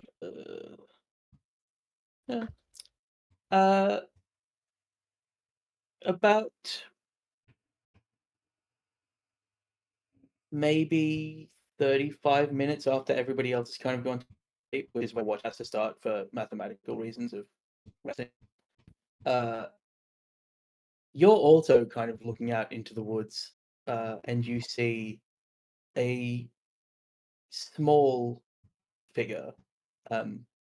Your instinct is that it's like a gnome, maybe, with hair that looks like it's wet, as if it's just been doused in water,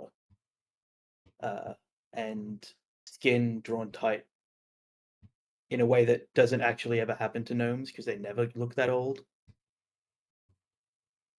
And before you turn away for it or blink, it begins to fade in your vision. And you too also notice that it's not wearing clothes.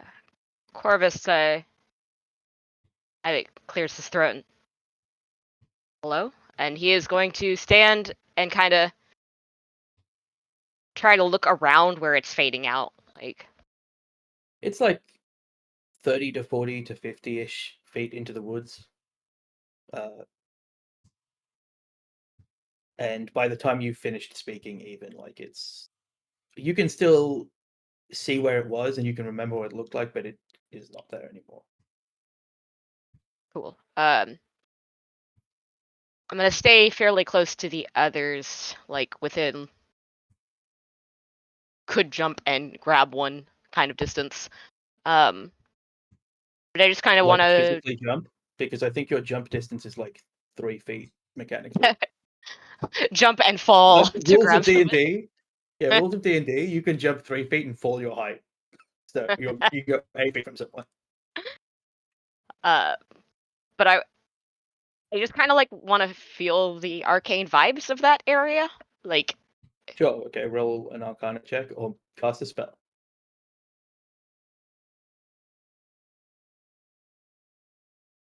oh, it's good. Cast a spell. It's creepy. Yeah. The arcane vibes of that area are spooky. Cool. I'm going to go ahead and I'm going to cast Less Fool Eye on myself. Sure. That does happen. Yep. And I am going to have that up for the room. Some of my how long are watches?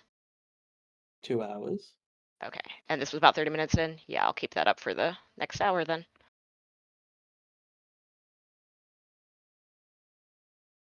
So you're upcasting it to 1 hour? I thought It's that was 10 the minutes first. of space.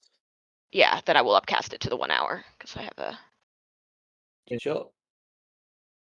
That happens. And this is after your long rest. This will come off tomorrow. Spells. Yeah, That's fine. your second rest. Sure, that happens. The last watch is Nisakona and Morvathra. The world is still grey by the time that you wake them up. Corvus You relates do not the. have cause for Less Fool Eye to be necessary during that time. Yeah. Corvus will relate the thing that he saw, and he'll ask Nisakana when he wakes her to be like half awake. She's gonna be the one, or she's gonna be awake, and Morvathra's gonna be pretending to sleep. She's The other way. The other way. Morvathra is going to be awake.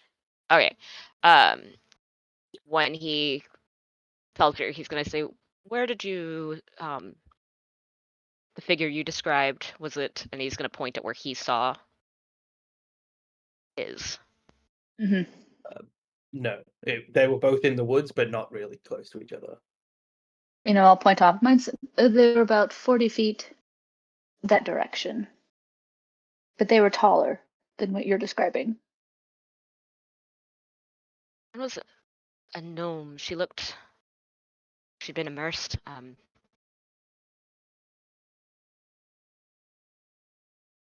More, if you plan to try to follow anything, please wake us before you do. And he is going to just like very, very decisively lay his head down in defiance of all of this weirdness.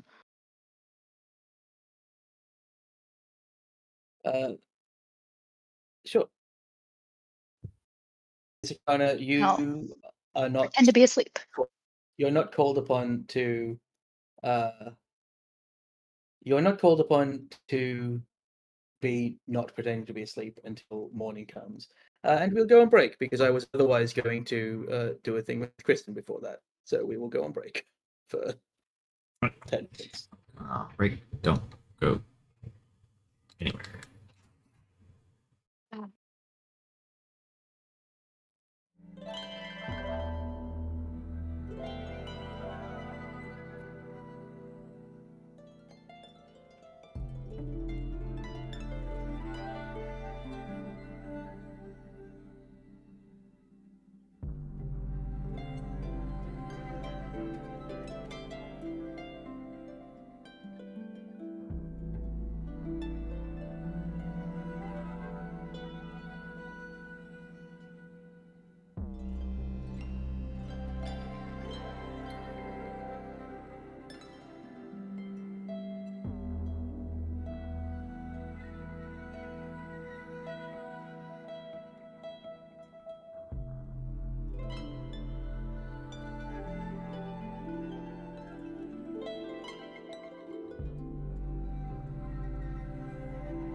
You say go, but we're muted?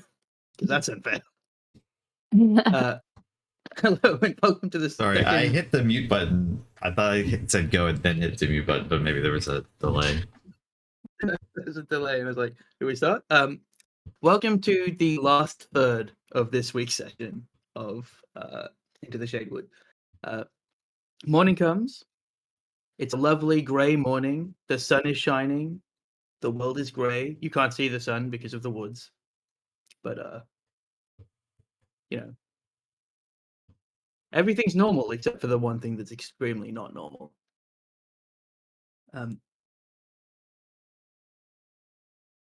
Let me know if you're going to do anything other than just move on.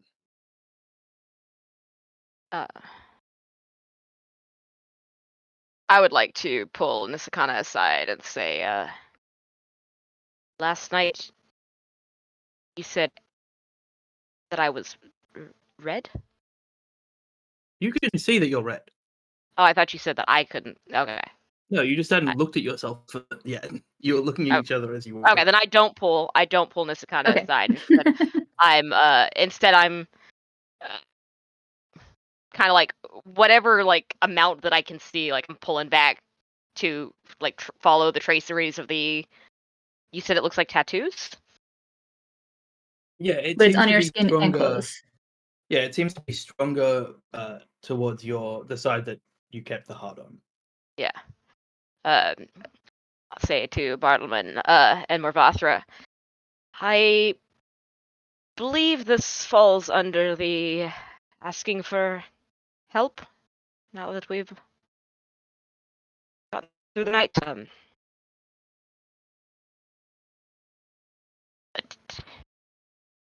Can you make any sense of this?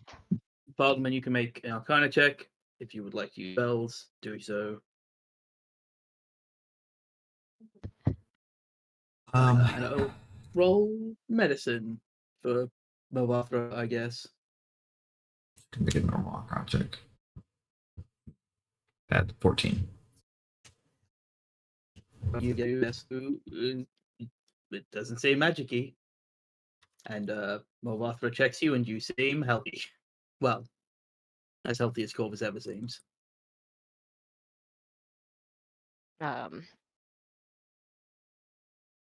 If it isn't arcane,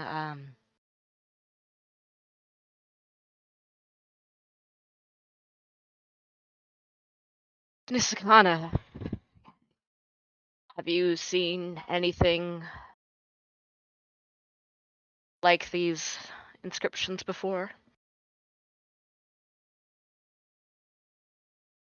Inscriptions? Well, it seems to have a pattern, right? Like it's not just like splatters, is what I was getting when you were describing it. Specifically, just splatters. Oh, okay. It's just splotches of red that seem All to right. have stained you. I seen anything like this phenomenon, then is what he says, because I misunderstood it. Does it look like it could be like blood splatter to me, or just Yeah, it's not really a blood splattery type thing. It's more like big splotches of red. Okay. And no, you haven't seen anything like it before. Again, you also Yeah. never seen a man that's desecrated. No, you're just splotchy red. And look like shit. Of course, kind of like how much of that is the In this, a I wonder. divine sense, not in the well. Never mind.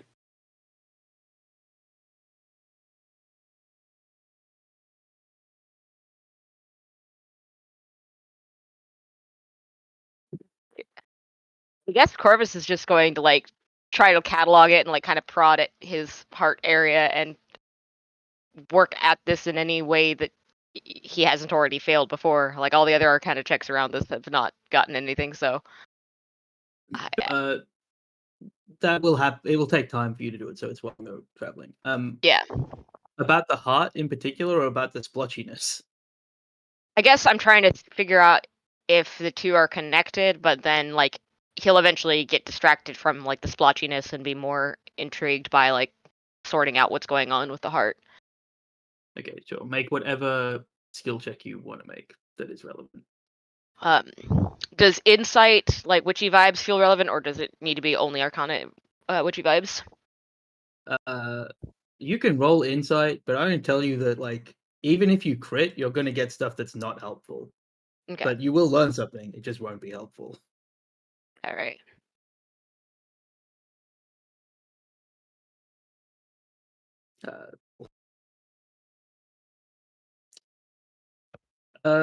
Yeah, it's probably connected.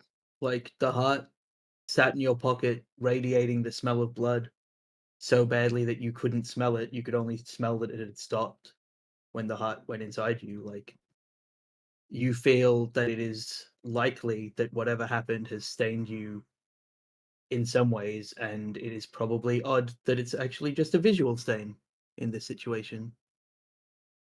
It probably means that the magic that has tainted you or stained you. I don't think you would think to use the word tainted. I use that word. The magic that has stained you is stronger than the magic that is causing the world to be grey.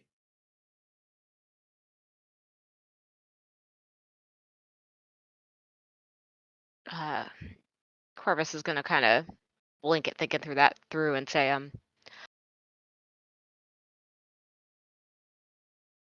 going to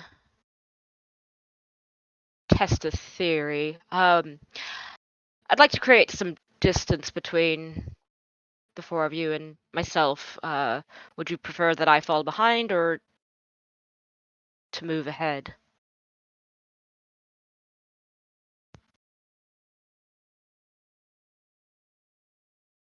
For If that's, For what? for what purpose? he taps his chest and gestures around to say, one, to see if distance from me restores anyone's true sight, and secondly, to see if that is the case, at what distance it occurs.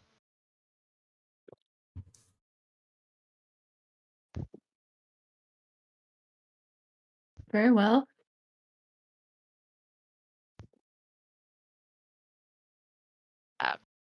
Think Corvus Morvatha will. says forward and points down the road. Yeah. Corvus will pick up his pace, let the others kind of slow down and just kind of move a little faster. He leaves with them Archie so that Archie can kind of let him know. And I Sure. think Frankie's actually going to like try to keep pace with you also, so you're not going by yourself. Sure. Corvus kind of pauses, takes a moment to think if he needs to reiterate the plan, and then like works out what you're doing and kind of. Well, that does feel better. Thank you. Archie, if they so, I guess we'll find out. I don't know what to do about it. Can't really work out the next step any more than I could before. I think he kind of pauses at increments, right? Like at increments that would normally be a spell casting thing for him. 30 feet, 60 To see feet, if 20 to see if feet. there's a change for Yeah, from the others. Sure. So like Everything. yeah, and then he moves to where they can't see each other anymore. What he would assume would be about 1,000 feet if they kept their pace. Mhm. Uh, There isn't. uh, You have infinite distance of communication with Archie, right? Because of yeah, which familiar. Yeah. yeah.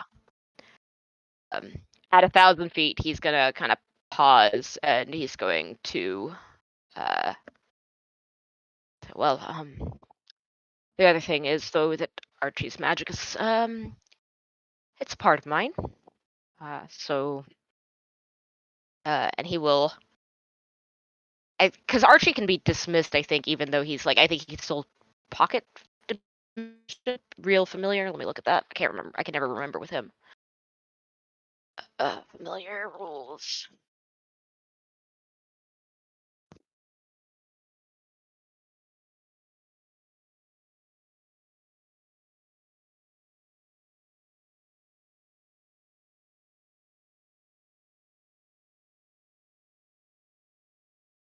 I should really just have the witch document up at some point. I have it. So I can at least me. I mean me. Okay. Because I always wonder about it while somebody's looking stuff up, and then I'm like, oh, but I'm not going to open the witch document. That would be madness. Yeah, it doesn't say, but yeah. it. If it doesn't say, then you can't do it. Okay. If it doesn't say that you can put it into a pocket dimension, then you can't, because I'm reading it as a completely unrelated familiar. Okay, thing. just shares the same name. Okay, then I think what he'll do is just have he'll have Archie spin around them in a circle and then haul ass towards him to close to separate them as well. Sure. So you stop just past 1,000 feet, or you're just going to keep walking? I mean, I'm assuming we didn't have a communication otherwise. So unless the party looks at Archie and indicates that they'll stop when Archie does his little circle around them, then I don't know how we work this out as an in-character thing. So yeah, no. Yeah, you set about a plan and put no way of communicating into it. I understand the flaws of your plan. I'm asking what is Corvus doing once you hit 1,000 feet? Irrespective of what the party does in response to Archie, what does Corvus do? I mean, because it depends on what Archie through his head says the party does, right? If the party is still walking, then he'll keep walking to try to keep 1,000 feet between them. So my question is up at 1,000 feet, and the answer is yes, because you're stopping to see what happens with the rest of the party. Yes. Okay, great. The party, you see Archie run a circle around you and then just run off down the road. Okay.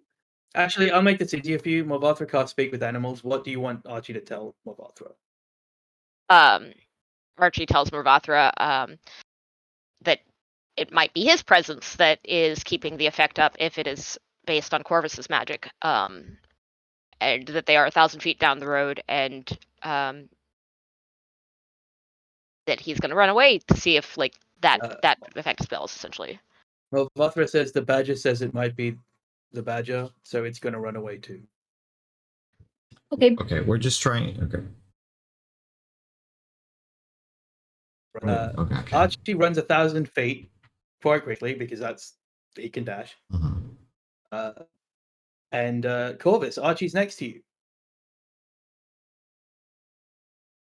Is there any change for us?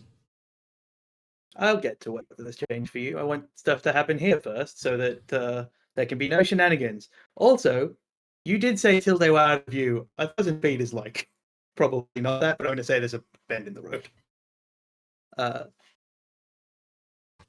Frankie, Corvus, and Archie, you're standing on the road. It's very cold. Yeah. Corvus is just going to pull Archie into his arms and say to Frankie, well, if it's further than this, it's further than most spells I'm capable of casting, and I suppose we should just head back.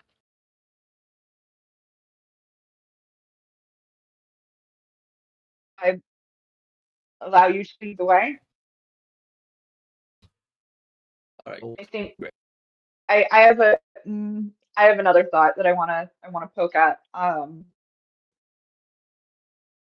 Is the fact that it's unseasonably cold? Yes, it's unusually cold, but it does just kind of feel like it's a cold wind. And it has felt like that the whole time, like the last few days since you left Virgin. You could make a nature check if you'd like to know if it's a natural cold or not. I would like to poke at that. I think Bartleman, you did this check, or I just told you that it's the wind coming down off the mountain, and that is true because of your passive nature. But Frankie, I think, doesn't know that of me. Could be magic. Who's to say? Could be I'm dead. To be fair, weather is weird. Weather is basically magic. Yeah. You don't have a high modifier, right? I just assume that's what the roll. Yeah. No. Weather. How does it work? Roughly 4 minutes has passed by the time Corvus gets back to you, and nothing has changed for Bartleman and Nisakana.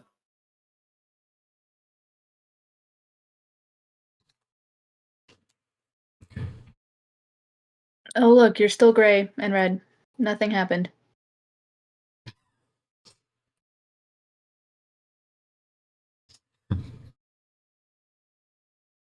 I'm going to assume you start walking because you So- don't have an Yes. infinite time to just like you continue wandering Yeah. as you're.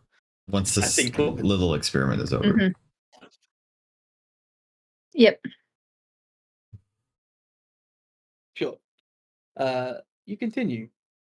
The day passes, and I need everyone to make me perception checks. With advantage for Corvus and Nisakana. Ooh, nice. Oh, this is the one that everybody rolls good on. Yeah.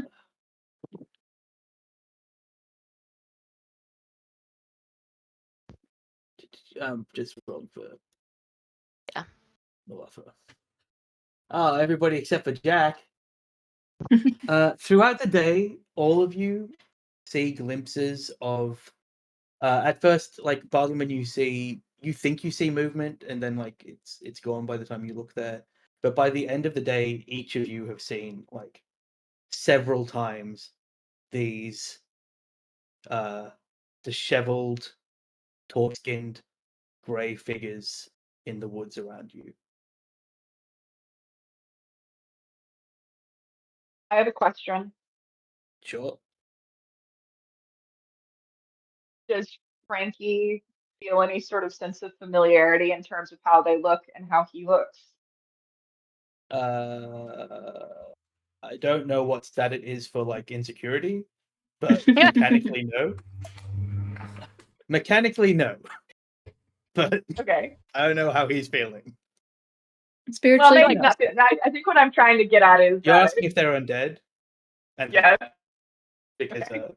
Maddie divine sensed them already. Yeah. So Well, Frankie feels but yes, insecure anyway. Frankie can tell they're not undead, actually. Because I will give you that you might have felt a kinship for them if they were zombies or something. Go, oh no, not me. Oh no, I also skin taut creature. I think at some point, like as we're walking throughout that day, Corvus, I guess begins practicing the same kind of like almost meditative state where he was like trying to like breathe very carefully when he was like taking control of the effect at the at Verigen. Like imagining breathing make back me in. an insight check. Okay. Also, you're all talking about this as it happens. Like I'm not going to say that you haven't talked about it. It's nothing to do with the heart. Oh, okay.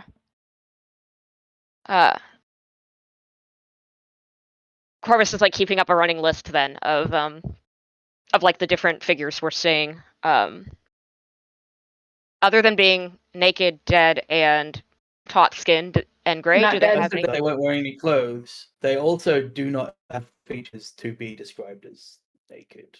Okay. The skin is taut across them, but they do not have like the parts that you expect. And actually, only Maddie knows that from the crit I think they got yesterday. Mhm. Everybody else, you don't see it for long enough, but Maddie didn't see enough then. But yes, you can keep track of them. There's a bunch. It's not important enough that I'm going to make up a collection of body shapes. Got it. Do we ever end up like? Is it ever in a way that we would feel comfortable, or do we, even if we feel comfortable, choose to, like look at that spot where it has been a thing, or is it always deeper into the woods? It's always less than 60 feet that you see them, and more than 30 feet. And you can go off the track to look at them if you want to, as a party, decide that you do that at a point. I'll probably require some rolls because you're going into the woods proper, and there is magic happening that you know. I think Bartleman and Nizakana both know that it's more dangerous right now to go into the woods because there's a magical effect already happening. But if you want to do that, you can. No, I'm good, thank you. None of you feel threatened by the figures. They're creepy, but there's none of that like urge to fear that would happen if like a predator was watching you, or like a very powerful monster, or even like the minstrel was menacing. Do they respond if like? No, and Bartleman, by the time you see one properly, you realize that what you thought was movement on the first one was actually that you noticed it as it was disappearing, and they don't move. They're like static in the spot they're in. Mm. It's like it's because we're moving that they seem to appear and disappear, almost. That certainly could be true. Okay. I feel like a politician answering that question that way. Maybe is what I should have said. Is it possible for me, like when I'm one of these times where I've seen it, are they around long enough for me to get the impression of? So when I cast a spell, there are spells that I can cast on a creature, and presumably I have a sense of what a creature is when casting that spell on them. Do they strike me? I hate that question. Yeah, I don't because like. of the nature of it. What I will say is that if you actively cast a spell that needs to target a creature to the point that it would cast, you would be able to find out if this is a creature, but you have to get to that point and you have to be targeting the thing, and then you can't pull it back. Like, so if you're going to cast a spell on it, pick the spell, and then I will tell you the answer to that question. You can't just know innately whether a spell will target a thing. Got it. Because I think mechanically letting that be the case is a bad precedent. Yeah, no, that's why I was trying to sort out like how to communicate it. Corvus will say, it was a good question. I hated what it made me think about. Yeah, I know, right? Yeah, I hated it when it appeared in my brain. I'm curious if they don't strike you as dead, Nispakana, and I'm curious if there are manifestations here, he taps his temple, or if they are some kind of thing alive. I suppose the next time I could try to cast on one, something harmless or beneficial, and see if at least if they're as an extra animal point of information, Frankie and Corvus did see the same one. So, like, it's not just one person seeing it each time. That it is possible for you to both to see the same one because you roll the same deception check. Okay.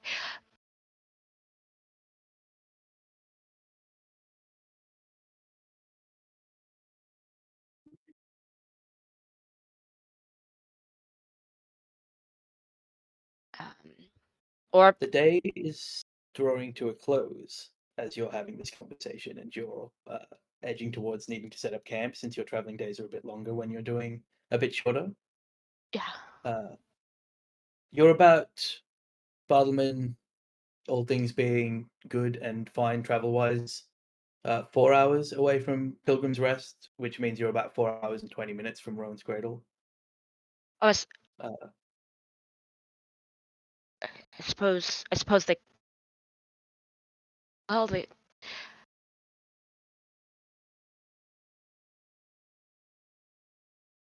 could be creatures because they do. When we saw them first, they were outside of the range of our alarms. Are we sensing any magical effects anywhere when, like, they've appeared, or after they've appeared, or before they've appeared? You can't really tell at that distance with Arcana, and detect magic would take too long to cast because there's constantly a magical effect around you at the moment. Like Right. That's true. it's like you can see less distance because of mist, basically. As you're setting up camp, you still like seeing them reasonably frequently as well. So if somebody would like to try and cast on one,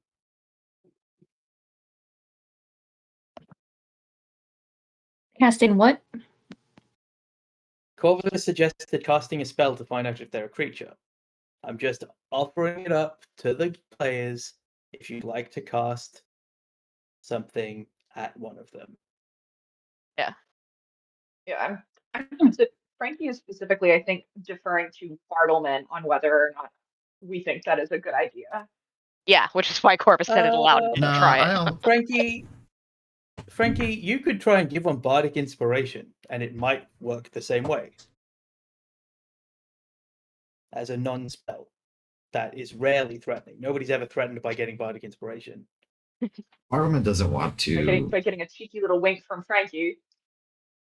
mess with them if they're not doing it. They're just being creepy little spirits. Let them be. Sure. All right. No perception checks required because you're seeing the thing that's around you, and there's nothing else happening this evening. You get a full long rest. Everything is back. Good job. Oh, actually, Nisakana, make me a Constitution saving throw because I didn't. Unless you would like to try and solve your cold problem. Oh, hold on. Let me just do my Cold. con save. How often is Emerald You're was fine. Emerald supposed to be contacting us, Bartleman? Every day, right? Or I think. I'll answer that for you. Emerald is a wizard type caster. She has a finite number of sendings. Yeah, it was like every She 2 days. was intending to break it up between the whole groups, and then she spent 8 days in a row wasting one every day on you guys. So she's gonna drop off a little bit because she I can wants to also. be in touch with everybody more frequently. I think I mentioned this. I can send to her now as well. Yeah, you both have Want to sendings. relay something. So, Yeah. All right. Perhaps, well, I say perhaps one of us, but what I mean is perhaps you ought to mention this effect to her. Sending has to have a reply. I forget. Yes, 25 yeah, words. it's 25 forward and back. words. Okay.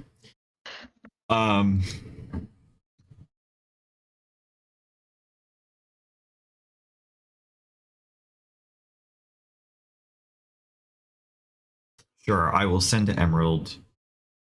Could you Almost could you arrived ask at. Sorry. Could you ask if like before you start making the before I start arcane casting. Yeah, that's fine. Corvus says, could you ask if presumably Vale was, I can't think where else Vale was gone, I'd like to know if they made it back safely. I missed some of that. They made it wherever Vale went after Verigen, it's reasonable to assume that they would have made it, that they would have gone there. And is there another like branch off from Oakshire that would have made sense? Or No, because yeah, going anywhere other than Oakshire is like week plus extra time. Yeah. yeah. So you want me to ask about the creepy forest guys and Vale?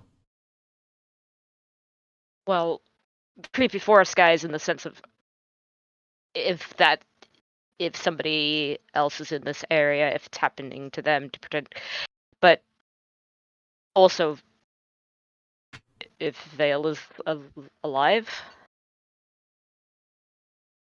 If you haven't, tell?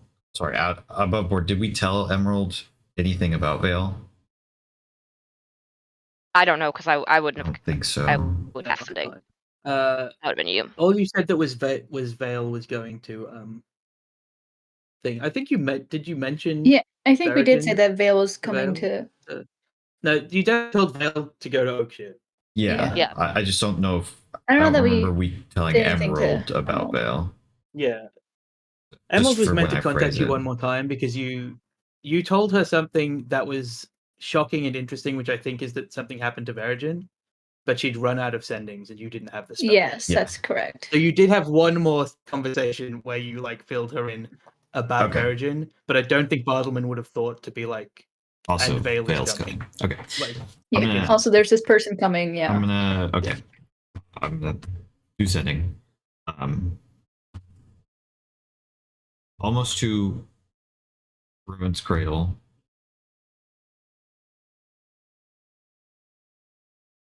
Did Vale Verigen survivor arrive? There are strange forest spirits all around. Any other reports? um, it's hard to be on the receiving end of sending because you don't have infinite time to get that back. Yeah. So, and she's also not as intelligent as Bartleman. So she doesn't have the like quick brain to do the math on it. She says, met Vale on road at Verigen, forest normal, investigating. Did you meet the warlock?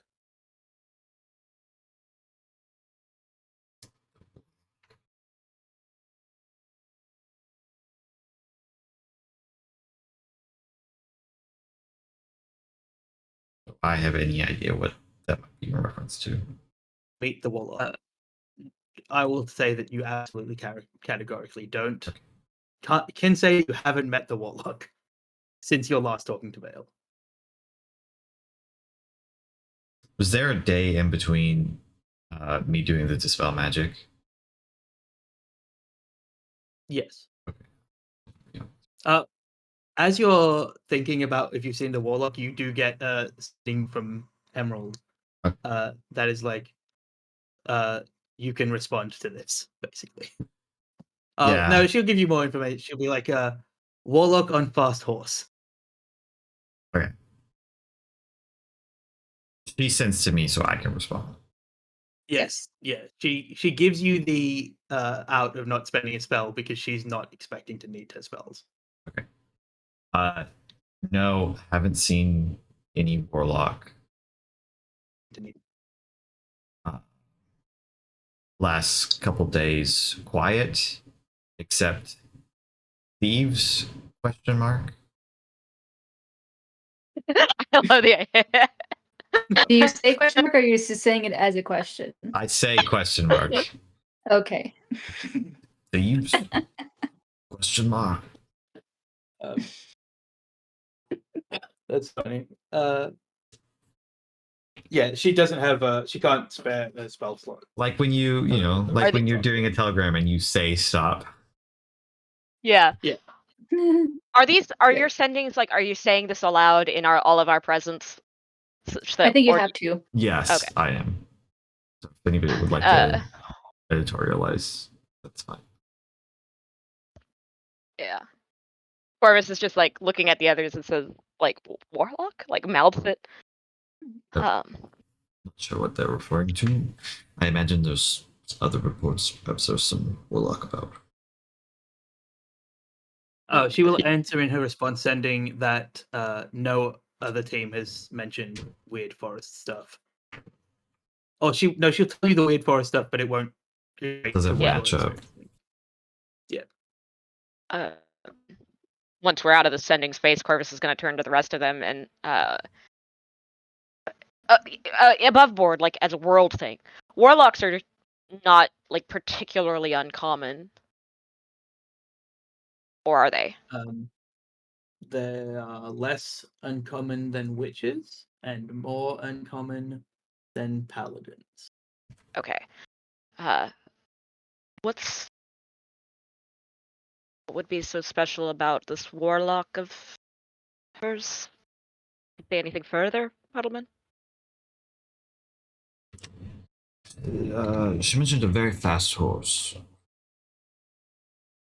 Um, riding swiftly. like he looks to Morvathra, I think, who is the one who saw the dragonborn in the cloak, who was on the very fast horse. Mhm. Like the fellow with the scales back at Oakshire when we left. Hmm. We saw him cast something, didn't we? Like we saw that dragonborn cast something. Probably. I'm not gonna lie, I don't I completely remember. forgot about that till you mentioned it again. I do remember them like fleeing very quickly now that you bring it up. Yeah. But let's see. But have sworn it was. They certainly could have cast something. They could have cast something that you would have guaranteed known that they were a warlock. Yeah. So Corvus will like Oh. explain what. No, they summoned their lance to their hand. Yeah. In a hexblade stone. But I think Morvathra in particular was the one that knew that. And will not connect that that's a warlock thing. But Yeah. we'll say it was a nice horse. A friendly horse. Yeah, it was friendly horse, right? That was the horse that. That's they right. took. Mm-hmm. A protective but friendly horse. All right. They, You bed down for the night. Does anybody have anything they want to do? You can keep having this conversation. Corvus will sit at the fire and begin fiddling with a variety of like bits and bobs, essentially, But not your tea set. but not my tea set. And Lisa Kana will every slip Frankie? too and be like, I don't know what to do about my armor. So she'll just start using like an extra shirt that she had or something to try to polish it, but it's just going to kind of be sad about it. When Frankie dumped out his pack the first time, did he happen to come across an extra set of strings? No. If you had established that you bought your own strings and were a prepared individual, yes, I would have said you could have. But there's not so many minstrels that you can steal strings from that exist. Sometimes he comes by them, honestly, also. Just that I don't particular know set. that. You can't make a deception check against me, the GM.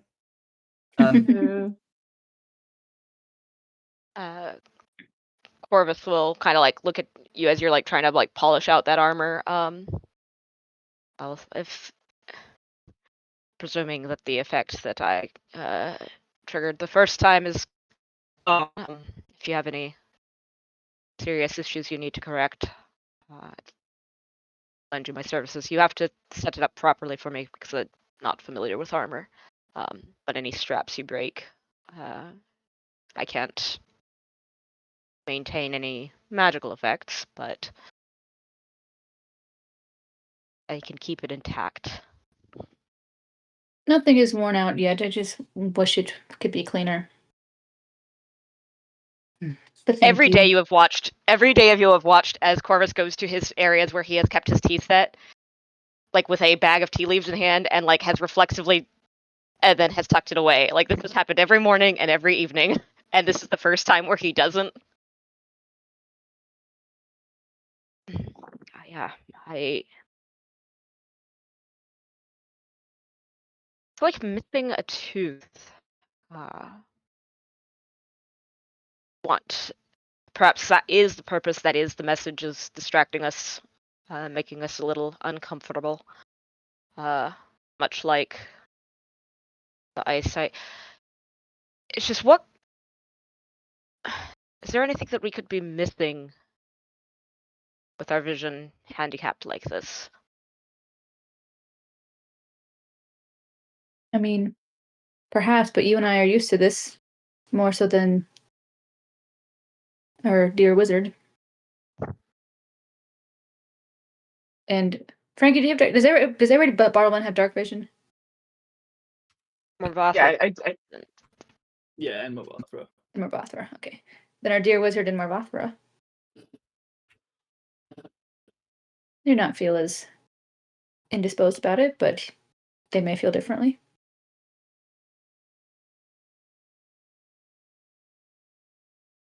Frankie pops on over.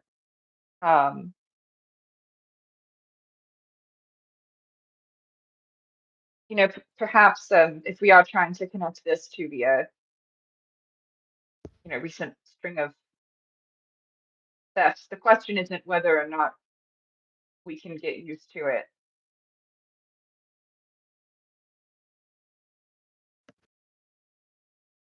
I'm personally, and perhaps this is just me, aside from the fact that I am absolutely unnerved by these little dead creatures.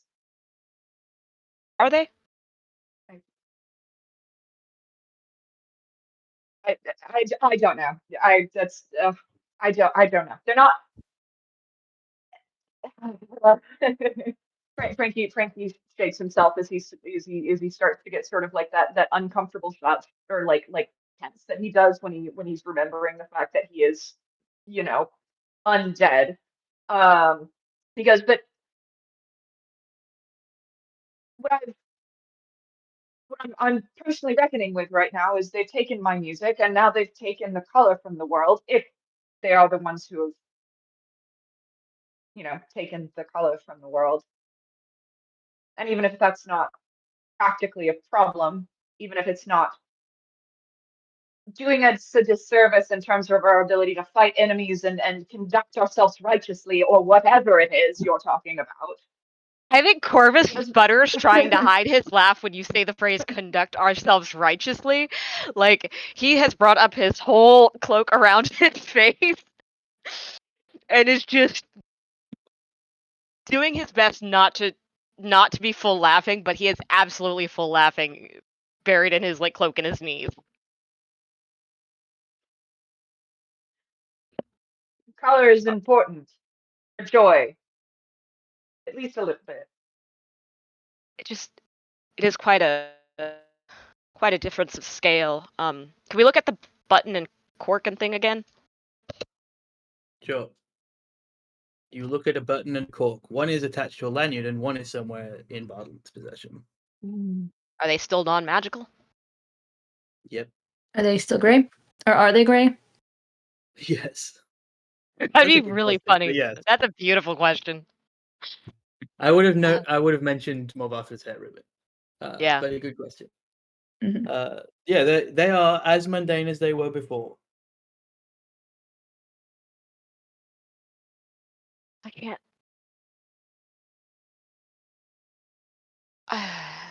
The only magic that I could cast, I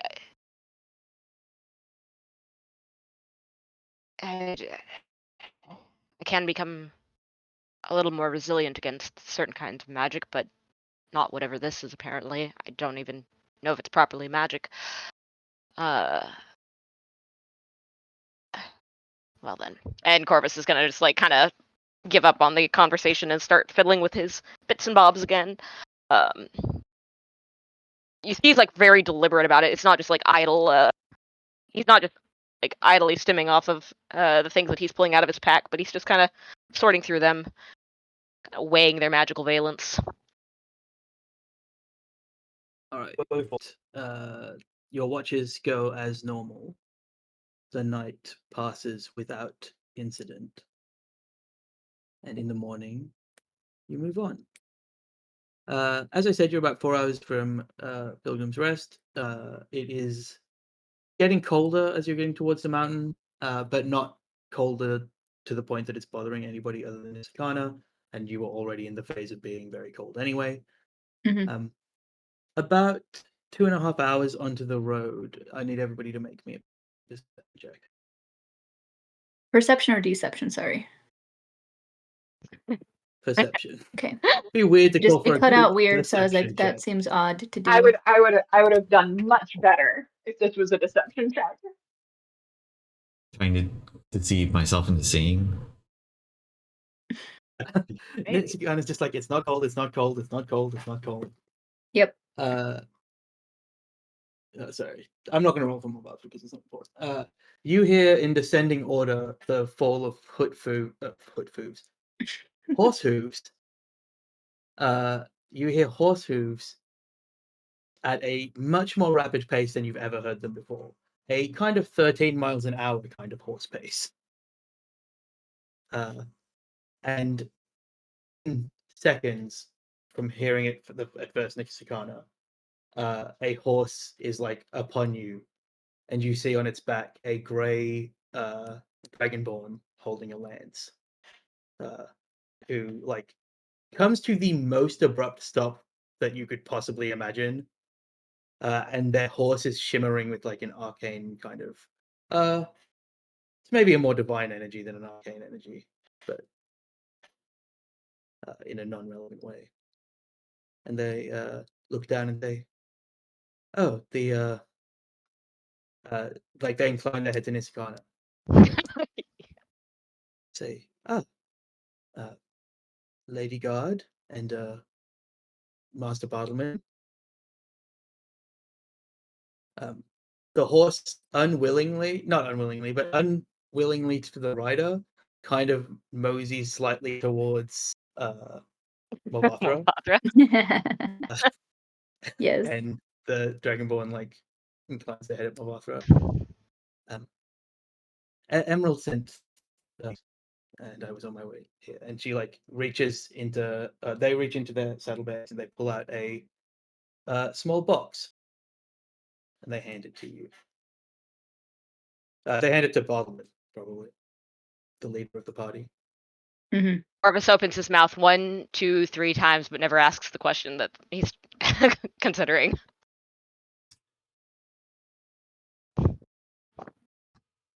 Emerald just asked if we had seen him, right? Just if we had seen a warlock on a horse, right. I think. Yeah. I don't know how paranoid I'm gonna be right now. Sure, I'll take this box. What appears to be in it? Sure. It's a quite ornate box. It does have a lock on it, but the key is like attached. You just open it. Yeah. Great. It's empty. Except for my soul. I just look at the box. No, I look at the empty box. I look up at him. I look at the empty box. I look up at him. Except for, very importantly, all Dragonborn are genderless in this world. But also, as you look down the second time, you see the shimmer of what I think Bartleman knows is the same magic that makes gloves of thievery invisible on like several pairs of gloves. And the warlock kind of looks at the 4 of you and says, "Well, I have a limited time on this casting of this spell, so I'd rather not waste my speed. I'm heading further north than the cradle." Thank you for stopping by. Of course. Can you see properly? Well, it's grey, but it's been grey for a while. And the ghosts too. Oh, the figments in the woods? Yes. Yes. There might be ghosts. I hadn't considered it. Anything that doesn't attack me, I tend to not worry about. But again, I have much distance to travel, and I cannot cast this spell 8 times in a day. They kick their horse. Well, they don't kick it. It's a spirit, like it's bound to them. They urge their horse immediately into a 13-mile-an-hour gallop, and I need Frankie to make me a dexterity saving throw.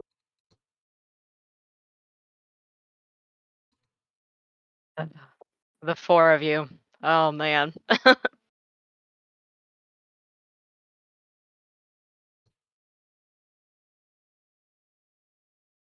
Jesus.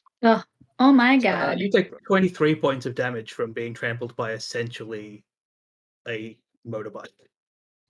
Wait, me? Yeah, you're invisible. Yeah. No, I got a 23 on my dex save. Yeah, this Yeah, is you half. take half. It's half. You take half. Oh. You take half. No, they just don't know you're there, and like there's a finite amount of space. So I thought you were just Finally, making your me think. I was invisibility. like, I don't know. How could I could have I rolled higher on that. No, it was DC Okay, half 11. is half. It was like a very low DC because it's just a horse movie.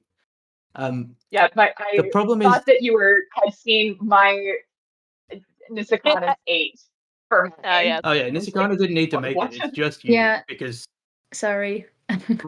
blessedly this warlock's not trying to run down Nisakana. Yeah, my One of the iPad few people that hard. has no problem with Elvish Paladin. Yeah, and I Um, do think that knocked me visible, unfortunately. because you choose to go visible, or do you want to make a concentration save to stay I'll make a invisible? concentration stage on that. It's 11. Cool. The DC.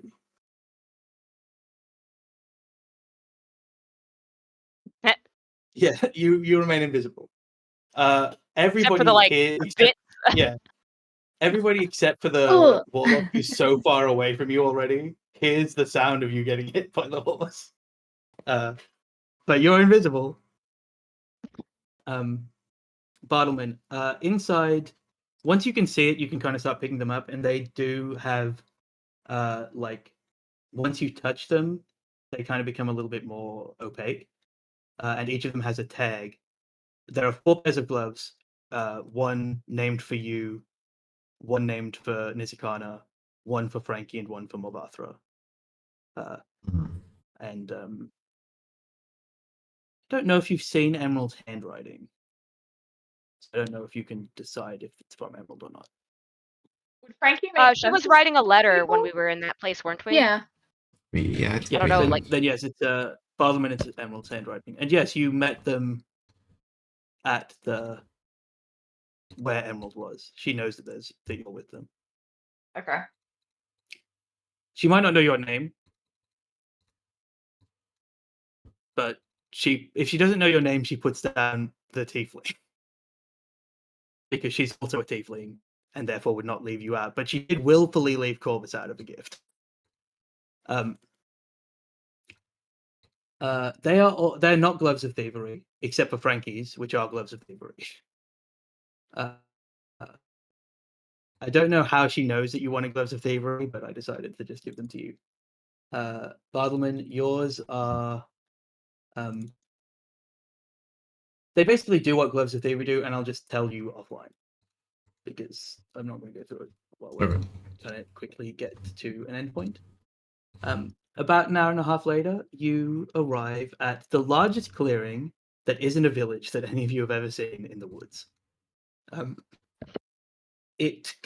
road continues straight, and then the clearing kind of balloons out of it like a bubble.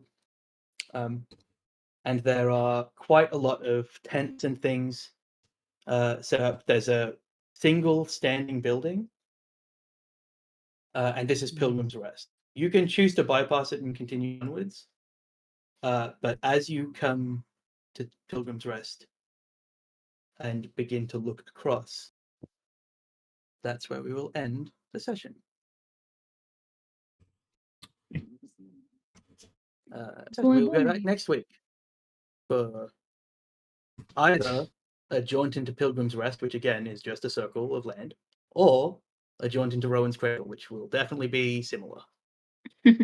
Well, we were told to go to Pilgrim's Rest, so we'll see. Yeah. All right. And Chris will be back next time. But bye-bye for Bye, now. Chris. This will be bad. Yay. So I don't have to play Mobathra. Yes.